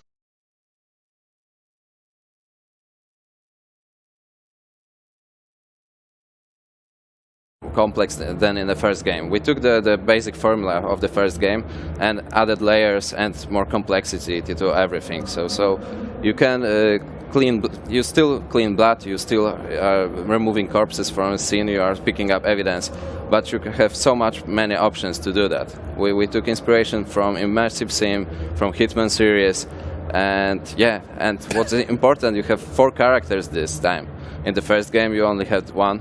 Right now you have 4 characters, and each character has its own playstyle. And what's important as well is this is a stealth action game, so you are deciding if you want to play stealthy way or if you want to play it like an action game. So I need to ask you where you drew the line with the sensor thing, because obviously there's blood all over the ground. We just saw a man chainsaw someone in half, which you didn't show us, took the body parts, threw them into a wood chipper, which exploded blood everywhere, which you did show us. So tell me how you figured out the push and pull of how much gore I'm allowed to see as the player. This is dark humor in our game. We wanted to make a few things like parental advisory stickers and things like that. Yep. So that's why we added sensors. Here. So good. Now, it's set in 1999, is that right? Yeah, that's right. Why that time period, and I guess how does it affect the story? This is the end of the decade, and our characters are meeting at the funeral house, which serves as a front of their bloody business. And they are talking about the whole decade. They are reminiscing about their bloodiest missions. Yeah, so we are moving to a new millennium, and that's why we took this date. So like they're cleaning, and they're also worried about like the Y2K bug. Yeah, that as well. Yeah. Now, the 4 characters differ mechanically. Can you speak a little bit about sort of the different abilities? So right now you can see Bob, who is the character from the first game, and he has this basic style. Each character has its own special ability. So Bob can slide on blood. This is Psycho. Psycho carries a chainsaw, so he chops bodies. He can pick up limbs and throw them at police, knock them down, and lock them in some place to remove them from map. You got Lati, which is she is spraying graffiti on the ground to distract police, and also she's the most mobile character, and her maps are the most vertical maps in our game. And we got Viper as well. She's a hacker, and she can hack electronics remotely. That is an extremely 90s hacker name, by the way. I love the graffiti being a thing to distract cops. Like, there's an active crime scene, and they're like, "Wait a minute, somebody's been doing spray paint over here." It's very specific graffiti, so yeah. Where do the ideas come from? Like, we just saw a character being like, "I'm gonna."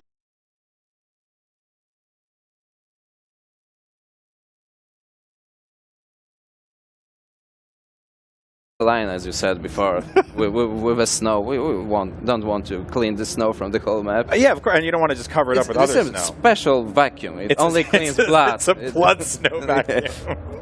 This is great. I love the indoor environments too. Now, tell me about like some of the conflict here. Like, this player has been caught, or like obviously he's not just sort of leisurely hanging out wood chipping body parts anymore. Now that there's other people that can see you, they're hunting you, they're stalking you. Yeah. How does that gameplay flip over from just like cleaning? Yeah, sure. What is important, each mission is tied to a specific character. And we have a few missions in a game that you can play 2 characters at the same time. There's 4 of them, and this is one of them, and it's from the beginning of the game. And this is a mission that we get to know the Psycho character, who was a mafia enforcer. And he went rogue on a mission, killed everyone as one character from a Fargo movie. And Bob is here to help him out. So first we have to learn how to chop bodies as a Psycho, and then we are getting at the map and cleaning all of that Psycho prepared for us. Very cool. Now, obviously switching between characters, the different mechanics, that makes a ton of sense from like a story perspective. Was there ever like a world where you considered doing a co-op version? Yeah, but we really wanted to tell a story and to make a game that resembles 90s cinema. And all those movies that people are sitting in one place and talking about stories and like Usual Suspects, for example. Right. That was something really important for us. That's something that we tried to mimic in our game. So in terms of the variety of levels going on from here, I'm guessing you have a bunch more after know, the vacuuming the blood snow. Yeah, in the game are actually 20 playable missions. Awesome. And then you have like 6 flashbacks, more narrative-focused missions. Cool. Well, thank you so much. You can get your grubby fingerprints on serial cleaners on September 22nd. Keep watching IGN Live at Gamescom for more.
happiness is a choice, you know?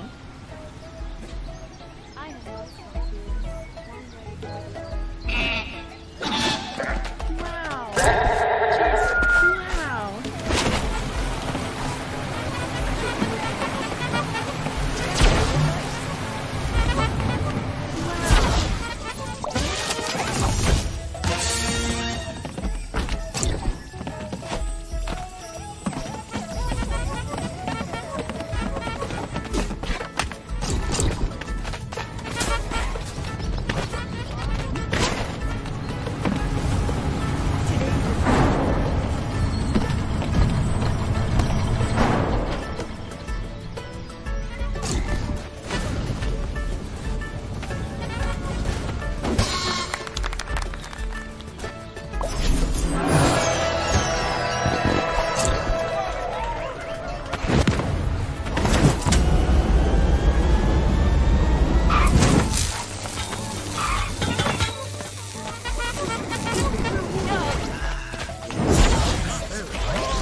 Hello, I'm Joe Screbbles coming to you from Gamescom 2022. I'm joined by Simon Cardy, who has just seen Aliens Dark Descent. And this is an Aliens game, so what's the setting? It is set 20 years after Alien 3, but it's, you know, it is an Aliens-themed game, really. It's got that marine combat feel, and it's all about, you know, the setting is these Marines have crash-landed on a planet, and they're looking through this abandoned base. Something's happened. Probably xenomorph related, you'd guess. But it's not just set on a base. You know, so much Aliens content is like content even. It's kind of set on like, you know, an industrial place. Whereas this has like snow, has jungle. I haven't seen those, but I've been told they're there. But you know, wherever you're going to be, there's going to be lots of xenomorphs. So don't you worry.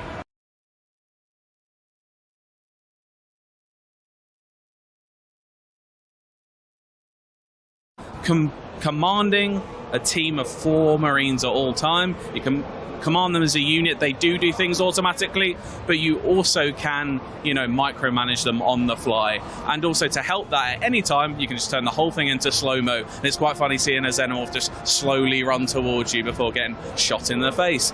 But yeah, there's kind of a mixture of going through corridors like the classic Aliens thing. You've got your radar, they've got the classic blooping noise, and that's kind of, it puts you on edge a bit. It's not the same as like, you know, being in Alien Isolation and being on edge at all times. But you've also got kind of tower defense places where you have to like weld doors shut, kind of like Rainbow Six Siege, like, and like set up a little room, and then yeah, you've got to set up turrets and like defend a space, and then complete your objective, and then you'll either get new info for the story, or maybe you'll be able to like recruit a civilian, like an engineer, to help build your home base. Because as we'll talk in a moment, it's kind of got like XCOM elements too.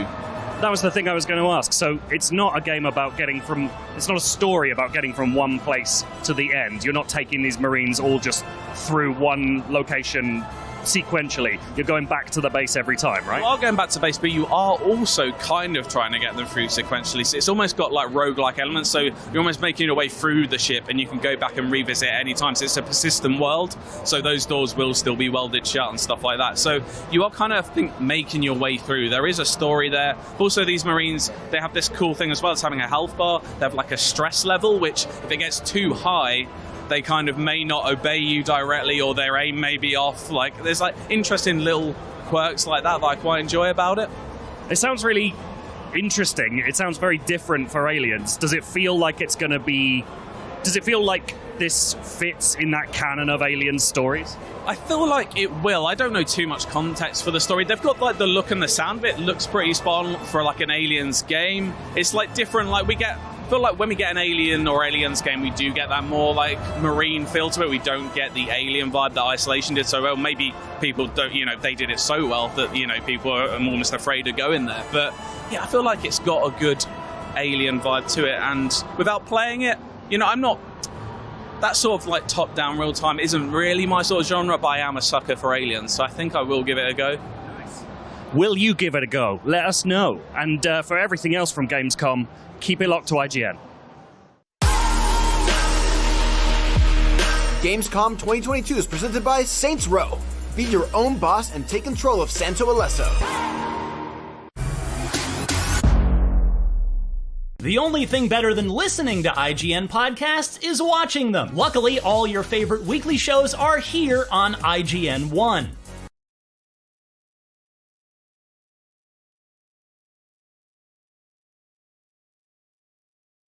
With Nintendo Voice Chat or catching up on this week's gaming news with GameScoop, we've got you covered. Check it out.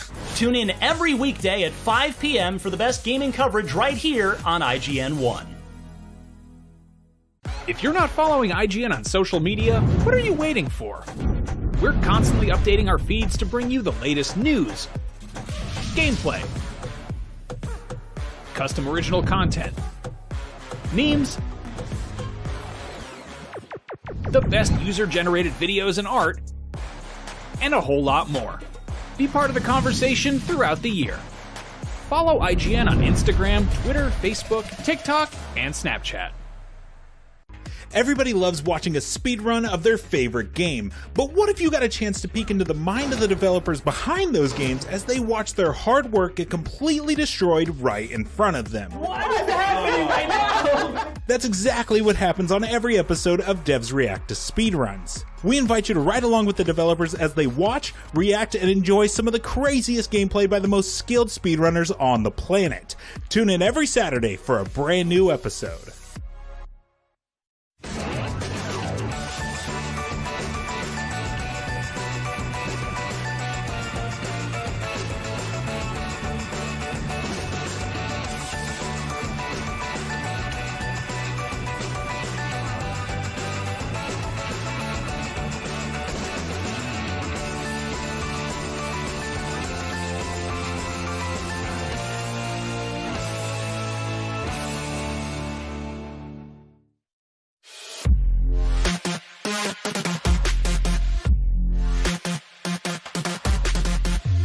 What's up, everybody? Alan here to break down all of the biggest announcements, trailers, and news.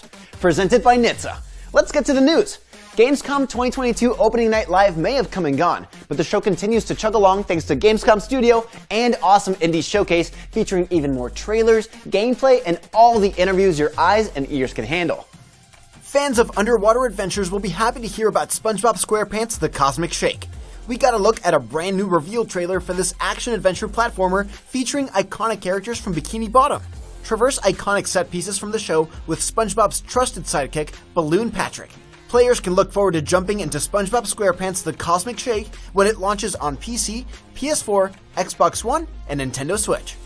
But maybe players prefer games to be full of off-roading goodness. Well, Dakar Desert Rally got a new trailer that showed off some awesome vehicles and tracks to experiment with. With various weather effects and track modifiers, users might want to get their PC, Xbox, and PlayStation suspension ready. This is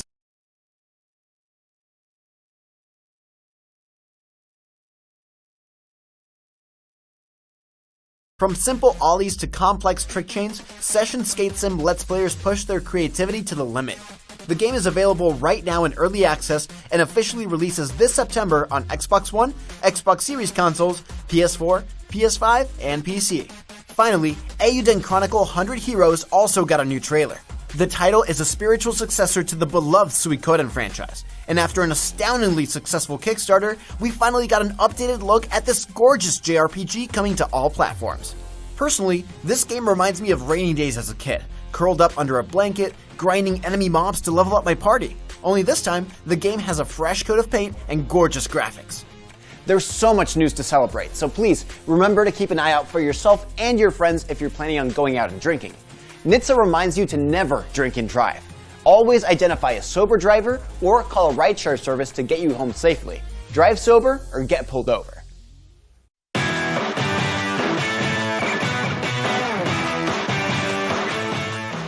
You're watching IGN Live at Gamescom. Sometimes video games have incredibly vague titles that leave you guessing what they're about. At other times, well, you can kind of guess. Here to tell us about Vikings on Trampolines, a game about Vikings on trampolines. Please welcome game designer Joe Madsen and art director Simon S. Anderson from D-Pad Games. Gentlemen, thank you for coming by. Oh, it's a pleasure to be here. So why are the Vikings on the trampolines? Okay, that's a really interesting story. So this guy made this game when he was 14. So technically this game is about 20 years old, I would say.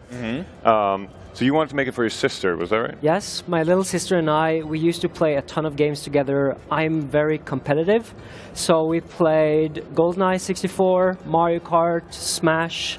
We tried them all, but every time we played, she would play about 5 minutes and then give up. Controllers were too hard, buttons, she didn't want to learn anything. So I decided to make a game where you only use the joystick, and that's how you play the entire game. And of course, he had a bit of a problem with that because he wanted little units to be walking around. Right. Couldn't figure out how to animate that, so he just put trampolines everywhere. Yes. So that's how we ended up with that, and he showed it to me about 10 years ago. And, you know, he said, "Oh, this is a strategy game." No, this is not a strategy game.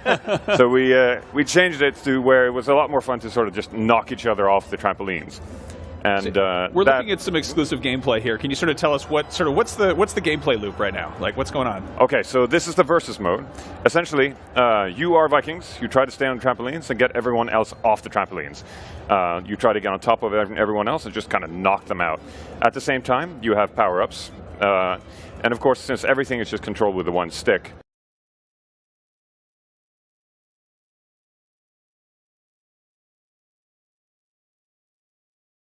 Yes, so you have a couple of moves. Right. You can do a little flutter in the air, like Joshi, and then if you press down, you do a downward attack. and because it's so accessible, we managed to have people as young as 6 years old be able to beat us with this. We can just hand them a controller and they figure it out. That's when you know you've made a good game, when a 6-year-old can kick your ass. Yeah.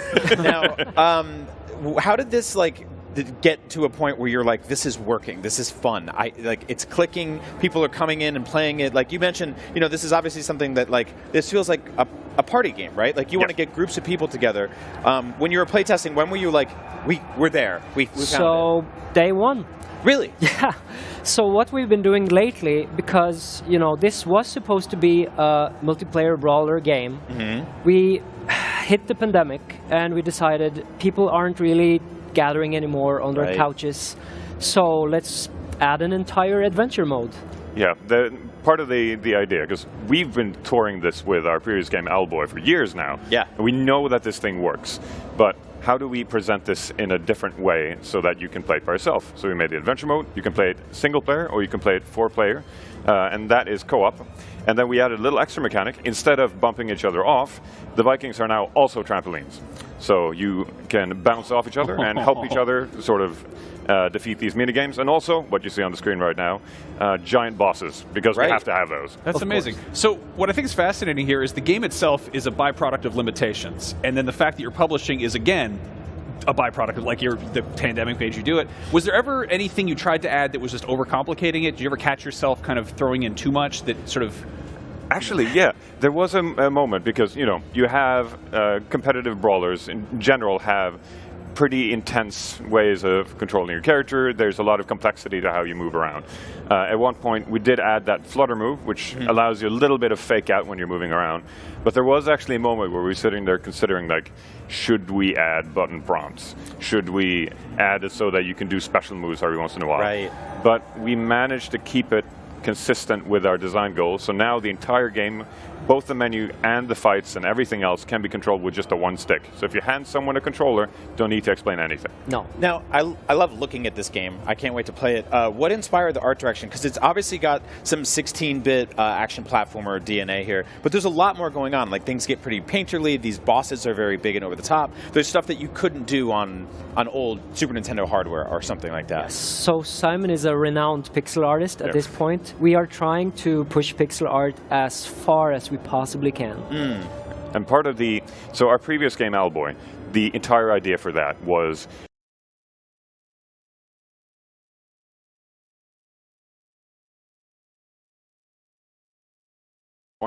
but Part of the challenge then is, okay, how do you go even further than that? Right. So I thought, okay, giant vistas, the same quality as the old classic fighting games, but also we need every single character to have a full expression of motion and emotion, which is kind of hard to do when they're moving at like 300 miles per hour. Right. So do the separate Vikings have different characteristics or traits, or is that just a cosmetic? They are exactly the same. So we've made it so that roughly, depending on how their design is, their hitbox is exactly the same, and we want it to be that if someone picks up a player, then you won't have any sort of bias to who you're picking. Like, everything works. I feel like there's going to be sort of a placebo effect, like people who think different M&Ms taste, separate. Like I don't like they the red don't taste one. different. It is actually that way in the office because the second player usually is the yellow one, and of course she has that really aggressive face. But she was the one that we tested our AI on, and we still can't beat that one. So whenever I see yellow, it's like, oh no, she's the difficult one. Well, very, very cool. This is looking really, really fun, and it's got to be pretty cathartic to put out a game you've been working on for 20 years. Well, yes. I mean, we've been working on and off. I think we've been doing 2 years of full development on this game by this point. Well. But when I started working on this game, it looked like utter crap. So a big thanks to Simon. Nice. I tried my best. Yes. Well, your sister's going to play this now, right? She beats me every time. Yes! That's awesome. Mission accomplished. I hope we can play it sooner rather than later. Vikings on Trampolines is out sometime soon. In the meantime, please do not attempt to recreate anything you just saw, because those pointy hats might poke out an eye, and then you wouldn't be able to watch the rest of our Gamescom coverage. So please keep watching IGN Live at Gamescom for more.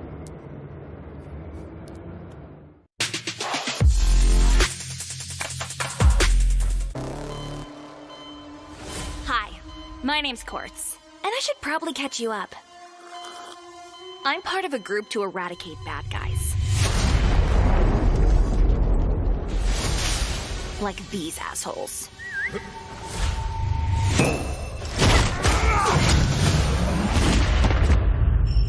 Enough said. Meet the team. Show me something good. Bungie. Dr. Aso, he's our mad genius. That's Mika, she runs this gang.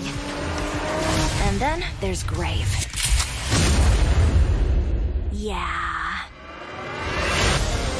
We're fighting the Seed, led by the witch, Big Wushen. The evil Taranti. The katana-wielding Jensen. Let me finish him.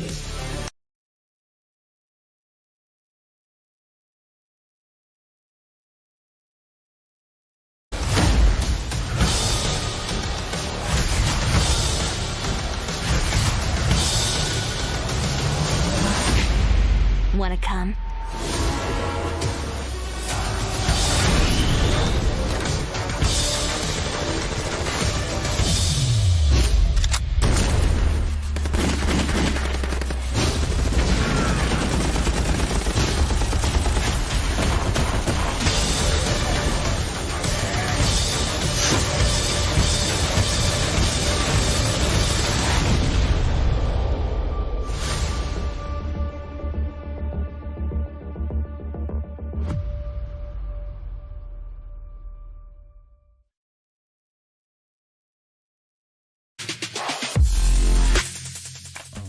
Hello, I'm Joe Screbbles. This is Red Valentine. We have both been lucky enough to play Pentiment, the new Xbox exclusive from Obsidian of Fallout New Vegas and all the other games fame.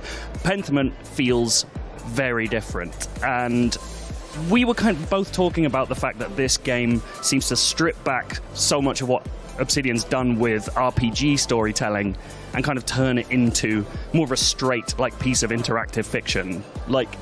Do you think, is this them building on their history in that area, do you think? Yeah, maybe a little bit. I think it's honing in. It's zooming in on one specific aspect that they do very well. It's very. There's been a lot of conversation over the years about what it means to have choice in games and how that should actually make a player feel.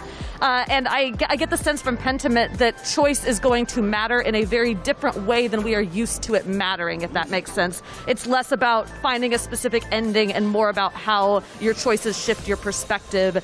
and the information that you have about the situation, and then how that turns into reactions that you take to that.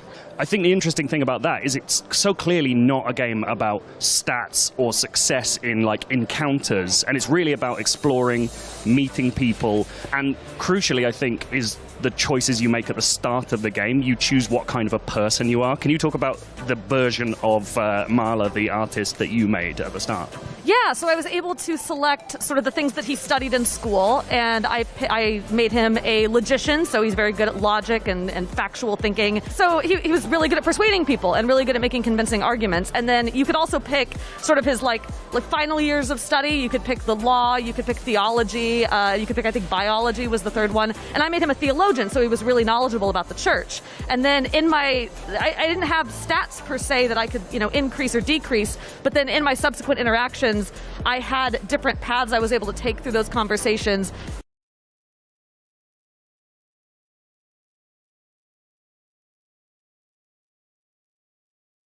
Logical arguments, which obviously did not work very well on her. In my version, so I took a different path. The game is about, or at least at the start, is about a murder mystery of sorts, and my guy went to examine a body, and I kind of knew that was coming up, so I purposely chose him to have that biological medical background, because I thought, oh, this is going to open up a bunch of different things. I also made my guy a hedonist, who just loves having a crazy good time, and so when I went in, we started examining this body, there was like this beautiful element of it's not that beautiful actually. It's drawing the injuries on the corpse, but it's done in like this amazing notebook pencil sketch style. And as you're talking, the notes, the drawing gets more and more detailed. And so I went in going, oh, I'm going to talk about all the medical stuff. And then the topic of syphilis came up, and my guy was like, I'm a hedonist, I know all about syphilis, which was kind of amazing. But more amazing was that once that dialogue option came up, it then went into my medical background, and I could talk about the disease and its symptoms and that kind of thing. And so it feels like these choices aren't just offering you hey, every so often you'll get a hedonist option, or every so often you'll get a medical option. They can dovetail into each other, and it feels like you could legitimately maybe have 3 or 4 strings of stuff if you've got the right traits. And I think that's the really exciting thing. Like you were saying, this isn't a game that seems to be aiming for better endings or anything like that, but the journey you get feels like it could alter so much based on those stats. Where do you think this is going with that stuff? How deep do you think that's getting from your playthrough? So the thing that they promised in sort of the announcement of this game is that it's a murder mystery where you may never find out who the murderer is, but your perspective and your journey will sort of inform who you end up accusing of it, or who you think deserves to be punished for it. And I can already tell, just sort of based off the different kinds of, because it didn't seem like I had a necessarily a pass or fail state in my conversation with the woman who I was trying to get information from. So I think depending on the different information you have, the different encounters you have, the different people you meet, and your background, you can't min-max this. You can't do the entire game and get every single piece of information and then get a right answer. My playthrough seems like it's going to be very different than yours, and just solely based on our perspectives and the story that we choose to tell. That is a little slice of Pentiment. It's out very soon. It's on Game Pass. It will be very easy to get to. I think that's going to be a big part of its appeal, that people will just get to go and try out something that they might not ever have looked at otherwise. We are surely going to cover more of it on IGN, and we are going to cover way more from Gamescom as well, so keep it locked for the rest of this weekend and beyond if you want to. Gamescom 2022 is presented by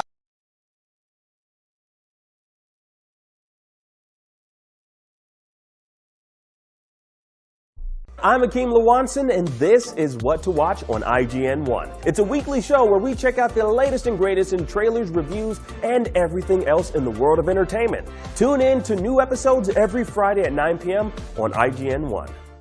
IGN is your go-to for the latest and best in games, movies, and television. And with over 50 million IGN subscribers, you're in good company. Oh, we're shooting turkeys. Thanks to your help, we've raised over $100,000 for charity. Brought you and creators the world over together for events like Gamescom and DC Fandom. Brenton Thwaites here, I play Dick Grayson. And made your voices heard. You voted almost 30 million times in our best video game of all time and Super Movie Madness tournaments, and posted over 40 million times on IGN's message boards. The chat must flow. Catch our unending stream of up-to-date news and so much more over at IGN.com or subscribe to IGN on YouTube. And check out IGN Games and IGN Movies and TV for deep dives into your preferred pop culture. Plus, IGN guides to get help on veritably any game from our team of experts. No matter where you are, IGN.com, YouTube, Twitter, Facebook, or Instagram, IGN has you covered. Hey you! Yes, you! Do you have fun? Fear of missing Gamescom? Relax. Gamescom is everywhere you want.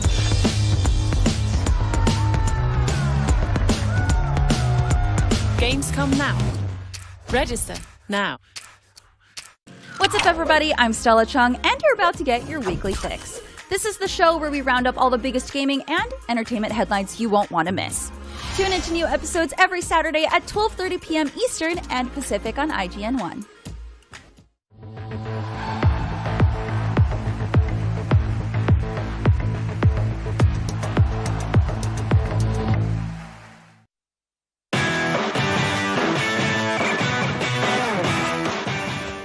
You're watching IGN Live at Gamescom. Now, back in February, the hyper-stylish, ass-kicking kung fu action game Sifu hit the scene with the impact of a perfectly timed spin kick, and soon it is getting some brand new content to test your skills even further. Here to tell me all about it is Felix Garzinski from Slowcap Games, and also Theo Caselli? Yeah. I remembered it!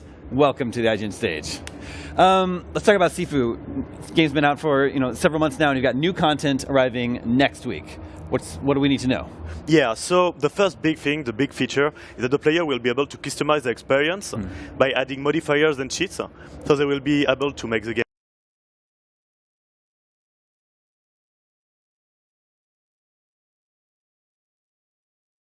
Second big element coming with this is the new scoring system. The idea is to be more in touch with what we can find in other beat 'em ups, and really able to precisely evaluate the player and what they're doing. And by scoring with high scores, the player will be able to unlock new modifiers and cheats, so customize their experience.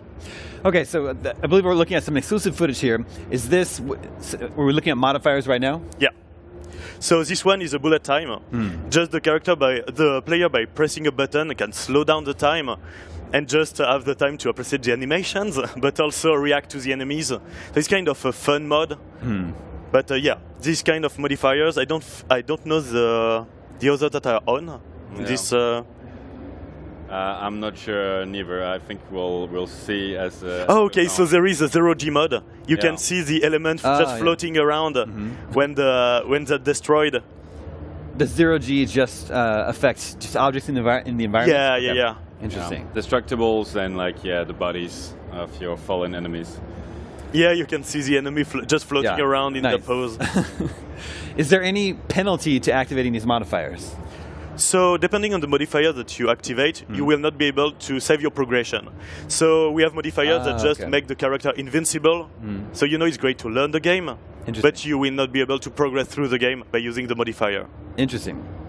So after the update, how are modifiers integrated? Is there just in the menu system are they toggle them on or off? Yeah. So when you select the level, you will be able to activate or deactivate modifiers, and you can spend currency earned through the high score and some goals to change the modifier for whatever you want to do in this run. And we'll actually add extra modifiers with the upcoming updates for the game as well in fall and in winter. And our philosophy here is we've had a lot of requests from players that had finished the game for more content to be able to experience the combat in different situations. And we felt that the story was already complete and that it wouldn't make sense to add an extra level that wouldn't really fit in with the complete game.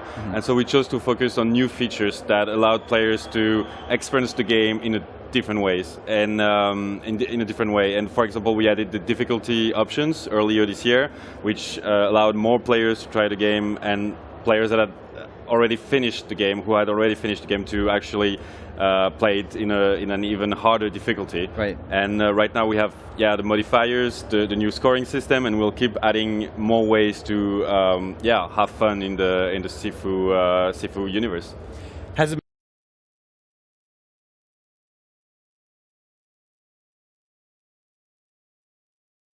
But in the studio, we always have fun. We always try to try new stuff and have fun with the combat. So putting this modifier in the game allows the player to feel like us, just having fun in the gym room and playing around.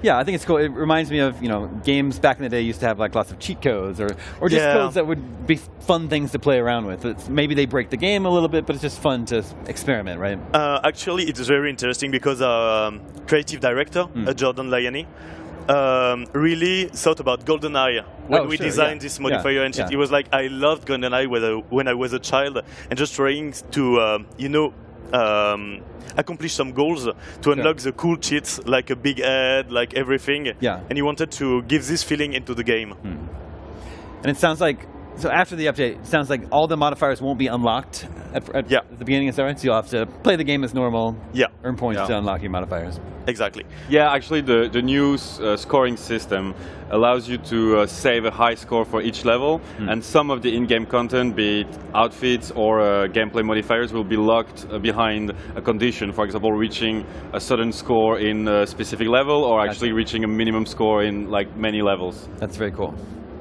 I believe one of the modifiers is one hit basically. Yeah, you have one health. You have both. Like your character get one shot, but you one shot the other. Like you can do some kind of Heaven or Hell from Devil May Cry, which work the same way. So yeah, you can do that in Sifu now. Like you get one shot, but the enemies get one shot. You can do just you if you want to try a really hard game, or How many modifiers are we talking about? Just in a ballpark figure, is it like a dozen? Like what? Maybe 20. Okay, I believe 20 in this update, and more coming in the upcoming ones. Well, that's cool that you are. It's nice that you're updating the game and providing more content. I guess it's also nice to you that you're getting that opportunity, right? Like I think the game is. I hope the game has been a big success for you. IGN gave it a 9 out of 10, and I like the game very much. So. How has it been in the months since you released? Yeah, it's been pretty great. We have had really good reception all over. Lots of players, asking for more actually, because they were pretty much in love with the game, and it felt really good for the team. I mean, everybody at the studio was really engaged and really anxious to know how the game would be received, and it was a really nice ride for all of us. Well, awesome. When is this update coming to Sifu? It's coming next week on August 31st. I look forward to it. Yeah, I look forward to it. The modifiers seem like they're going to be a lot of fun. Thank you so much for coming by, the IGN. Thanks. Thank you for.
I'm Joe Screvels, this is Matt Purslow. We have just had the pleasure of playing Moonbreaker, which is up there somewhere behind me. It is a new game from the creators of Subnautica Unknown Worlds, and it is a very different proposition. This is a digital tabletop strategy game. Little models that move around, you're getting them, units building armies, and you are painting them, which is the hook for me. But before we get into the painting, Matt, we went into this expecting this to be a Warhammer-style game, like quite detailed strategy stuff, but we came out feeling like this was more comparable to different kinds of games. Like, what did you think this compares to best? I mean, it reminds me a lot of Hearthstone in many ways. What we've got is each of the miniatures that you're putting down, rather than the kind of complex systems that we'd expect from something like Warhammer, something like Infinity, those miniature systems. What you've actually got are miniatures that have an attack value, a defense value, and a couple of very specific abilities. that are deployed using what is effectively a mana pool, which reminds me a lot of how Hearthstone does, but rather than it just being a card game, it's played in 3D physical space on a board. Basically, it's this digital board that they've built. It's also playing like it's from a hand of cards as well. You draw units that are supposedly like being taken from a ship above the planet down to you. So you're using real card game like fundamentals to play this game. The other thing about it is not just fast-paced, it's small scale. You're not going to build an army. You have a maximum of 10 people in your army at any one time, and you can only have 6 maximum on the board. So what's going for is like aggressive play. They don't want you to mob people. They want you to be careful in using each of those units to their strengths efficiently and as quickly as possible. Like, it really feels like it's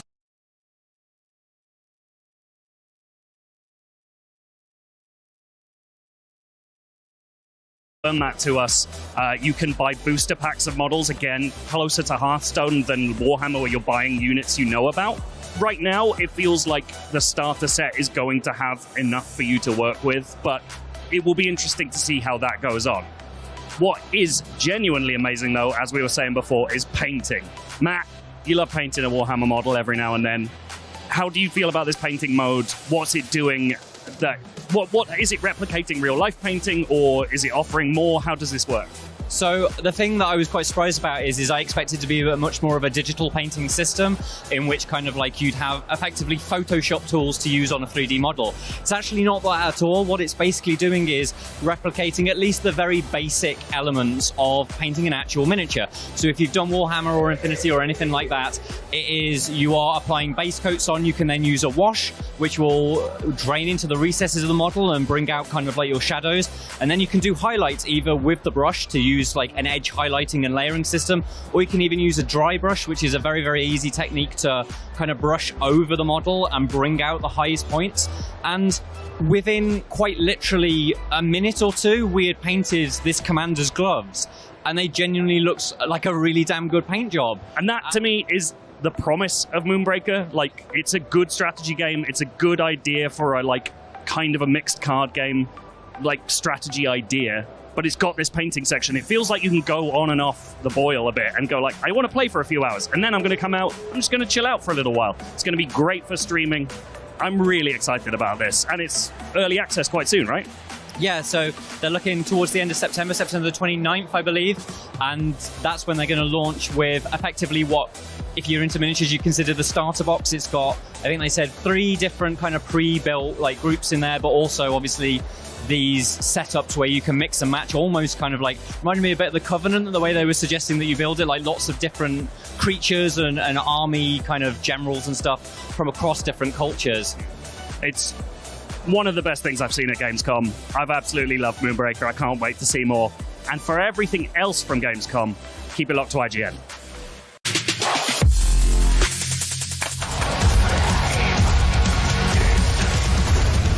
We're here live at Gamescom 2022 on Metal Hellsinger's stage.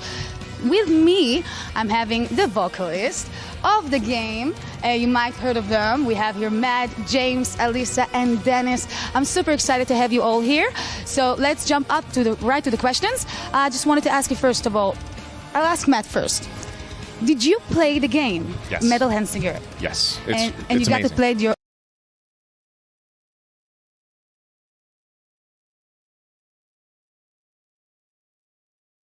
It was amazing. Actually, after playing the beta, I messaged all of them. I was like, hey, I know we did the vocals like a year and a half ago, 2 years ago. I want to do them better after hearing this, playing this game. So I retracked them and sent it to them. Wow. So it's not going to be in the first launch, but the second patch is going to actually replace my screaming vocals with the old ones. So the new ones are going to replace the old ones. Nice That's one. how cool the game was. I was like, I need to do this again. Wow, that's insane. Yeah. And tell me, are you a gamer? Oh yeah, I beat Mario 1 when I was about 4, before I really fully spoke English. My mom was an immigrant from Japan, so we spoke Japanese. She raised me doing the Japanese thing, playing games, watching anime. So you got Nice. some anime on your arm? Yeah, tons as well? of anime and Yes. Pokemon and stuff like Yes. that. So it was my goal at 9 when I played the first Doom. I was like, I want to do this kind of music someday. And look at you, now you're actually main track in a game. Trying.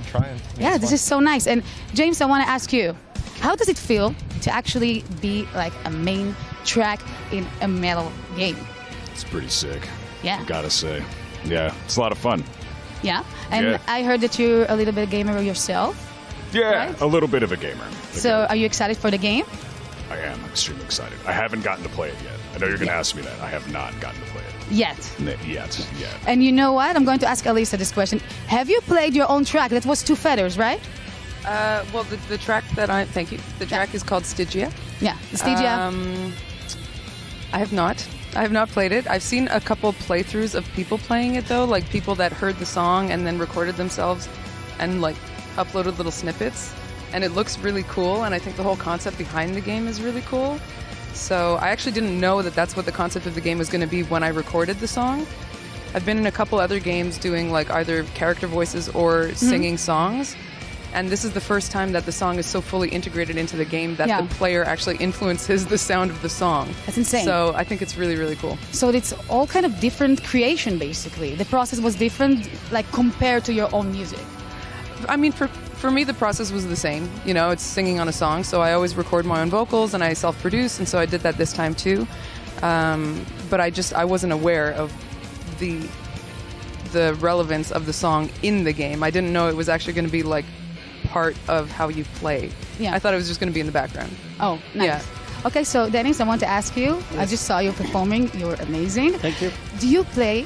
No, not at all. No, not at all. I feel like such a tourist with all the growler vocals and all the gamers. I'm just like, I don't know what I'm doing here. But they reached out, wanted me to sing a song, and the same thing. I was like, I'll sing a song. I did some stuff for the Cyberpunk game. Yeah, I heard. So I was like, oh, it's cool. You know, it's like a different world. And then I recorded it, and then, yeah, it's pretty awesome. But will you play the game now? Now you have to play the game.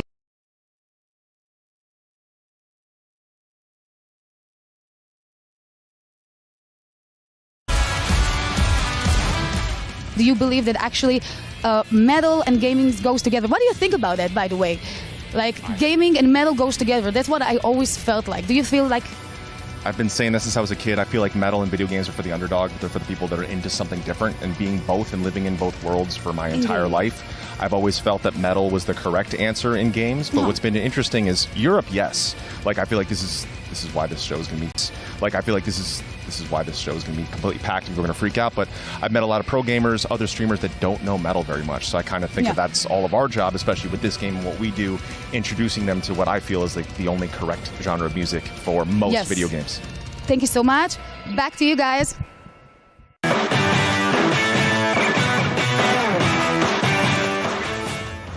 Well, we're starting to wind things down here at Gamescom Studio today, but Gamescom is far from over. Coming up right after this is Gamescom's Awesome Indies, a roundup of a whole bunch of cool, weird, and otherwise noteworthy games from independent developers and studios all over the world. But first, we're joined once again by IGN Israel's Danny Lee and IGN Japan's Daniel Robson. And since we're all here, we've all spent this week checking out lots of really great looking games. We figured we'd talk about some of our favorites so far. Brian! Oh man. Which game out of Gamescom are you most excited for? I did not know you were going to do that. Lies of P. Speaking of things that will pop out from behind corners and scare me, Lies... And that's Lies of P. It kind of sounds, when you say it fast, it sounds like Eliza P. Eliza P. Yes, a wonderful woman. Eliza P. is here at Gamescom. No, Lies of P. is a Soulsborne-style brutal action RPG from developer NeoWiz. There's a lot of sort of Souls-likes out there. This one is going after my heart because this one's going after Bloodborne fans specifically. I love this game. It's about finding Geppetto and also telling lies. And the more you tell lies, the more human you become, which is very interesting. And you can actually use that as a kind of gameplay mechanic. You'll creep around these old kind of horrifying environments here, fighting all sorts of nefarious steampunk creatures and just awful ghouls. And I'm very excited for that. You play as Pinocchio? I believe this is supposed to be Pinocchio. It's just a very different interpretation of Pinocchio. Yeah, I got to play it and I really enjoyed it. And I'm not that of a Souls fan, but I really enjoyed the gameplay. It was actually very easy for the start, very easy. But as I started the game, I felt like, oh my god, that reminds me of Bloodborne. Like the vibe, the atmosphere, and by the way, the graphic looks really good. Yeah, it's really, really gorgeous. It's very action intense. I'm all in. Can't wait for this. Oh, and it's coming to Game Pass on day one, which I just found out today. Worth it. Day one. Day one. Okay, Danny, what's your pick for your favorite game of the show? Okay, Metal Hellsinger, you guys. By the way, I'm sorry about my voice. I kind of partially lost it just because of the Metal Hellsinger live concert yesterday. That was insane. So that game is pretty rad. I don't know if you got to play it.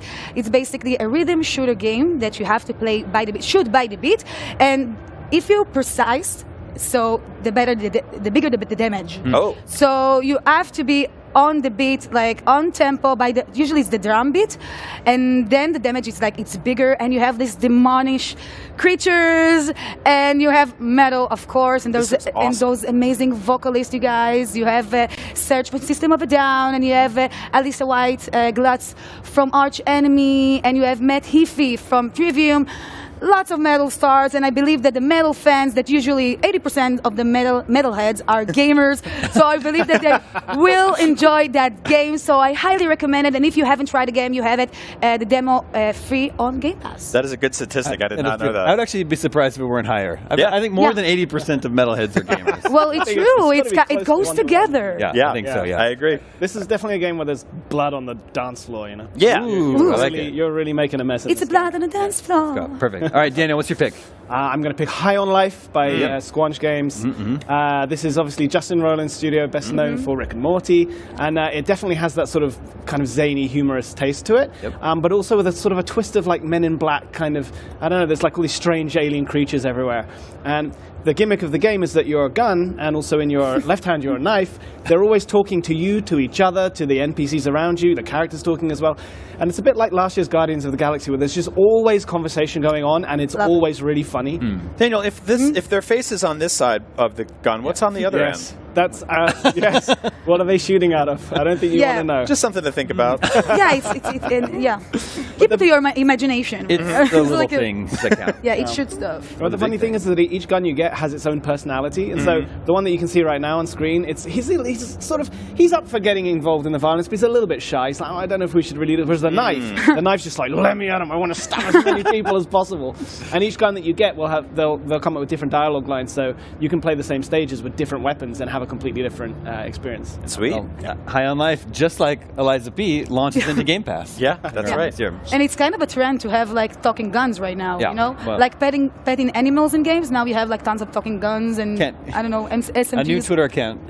Can you pet the dog? It's can the gun talk? And can you pet the gun? Can you pet the gun? My pick's going to be for Callisto Protocol. well. Not too much of a surprise to anyone who listens to GameScoop. We've seen a lot of this game since early June when it made its debut at that PlayStation State of Play. I love Dead Space. I love survival horror. Callisto Protocol seems to be checking all the boxes for me. It feels like every time we see this game, I'm just more and more in love with it. I'm so excited that this is coming in December. Yeah, it may seem a little bit more appropriate in October as an October game, but December's good too. In October, we're going to have the new Resident Evil stuff to play. That's right. The expansion for Resident Evil Village. So, with Callisto Protocol, also I was raised on 80s horror movies. I'm a big appreciator of kill gags, doing away with people in fun and inventive ways, and this game definitely has a lot of those. That was a very good one we just saw there, throwing him into the sort of wood chipper there. Just an open-air wood chipper that's just spinning around. What a safety violation that would be. Seems incredibly dangerous. If they've got the sign of this place is always just 0 days since the last. Never ticked beyond 0. Okay, well, those are just a few of the games here that we can't wait for. Before we turn things over to Awesome Indies, just a reminder that Gamescom is far from over. Tomorrow is the Gamescom Award Show, where we showcase the best of the best from this year's show. And Sunday is the Gamescom Cosplay Contest, powered by McDelivery, where we'll showcase the best of the best in costumes. It's going to be a whole lot of fun. That's right. And in addition to being a video game convention, an award show, and a costume contest, Gamescom is also a forest. What? Yeah, like a real forest with actual trees. So since 2020, Gamescom and the Gamescom community have grown a forest in southeast Germany that now covers over 20,000 square meters. You can help us grow the Gamescom forest by heading to gamescom.global and buying a green ticket today. Plant a tree. Do it for me. All right, well, thank you to my wonderful co-host for sharing the stage today, and a huge thanks to all of you watching at home. A winner is you. It's you. And now, it's time for some Awesome Indies. Check it out.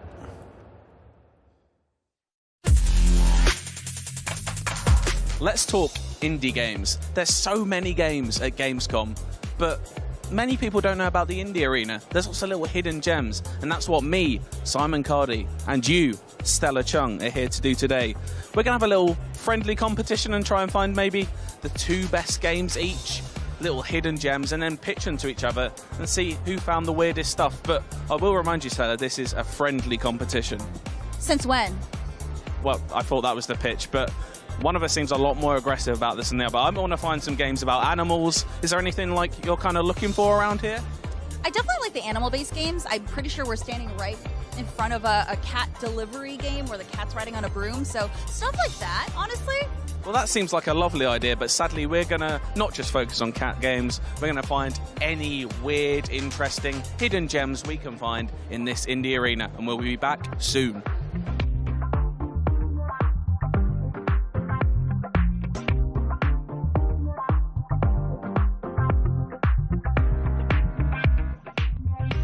Big spot of the Indie Arena booth, lots of games, but also Mr. Shuhei Yoshida. And we're back. We've seen games, we've seen lots of different games, I think. I don't know what games you've seen, you don't know what games I've seen. I'll go first. The first game I saw was called Hamster Playground. You can customize these hamsters, look after them, give them different names. My favorite was Albert Hamstein. I gave him a nice little Santa hat. And then what I did with him was, did a little bit of training, had a little go on a trampoline, build up his self-esteem, his core, get that going. You don't build up your core on a trampoline, do you? I don't know. I don't really go to the gym. But what I did do was win an eating contest as a hamster, and it was quite an exceptional experience. I think that game's actually out now on Steam. You can play it. So if you want to play with some hamsters, do that. I didn't win the race. I wanted a photo finish, though. I thought I won it. I normally do win, and I'm looking forward to doing that in this video, too. What did you play?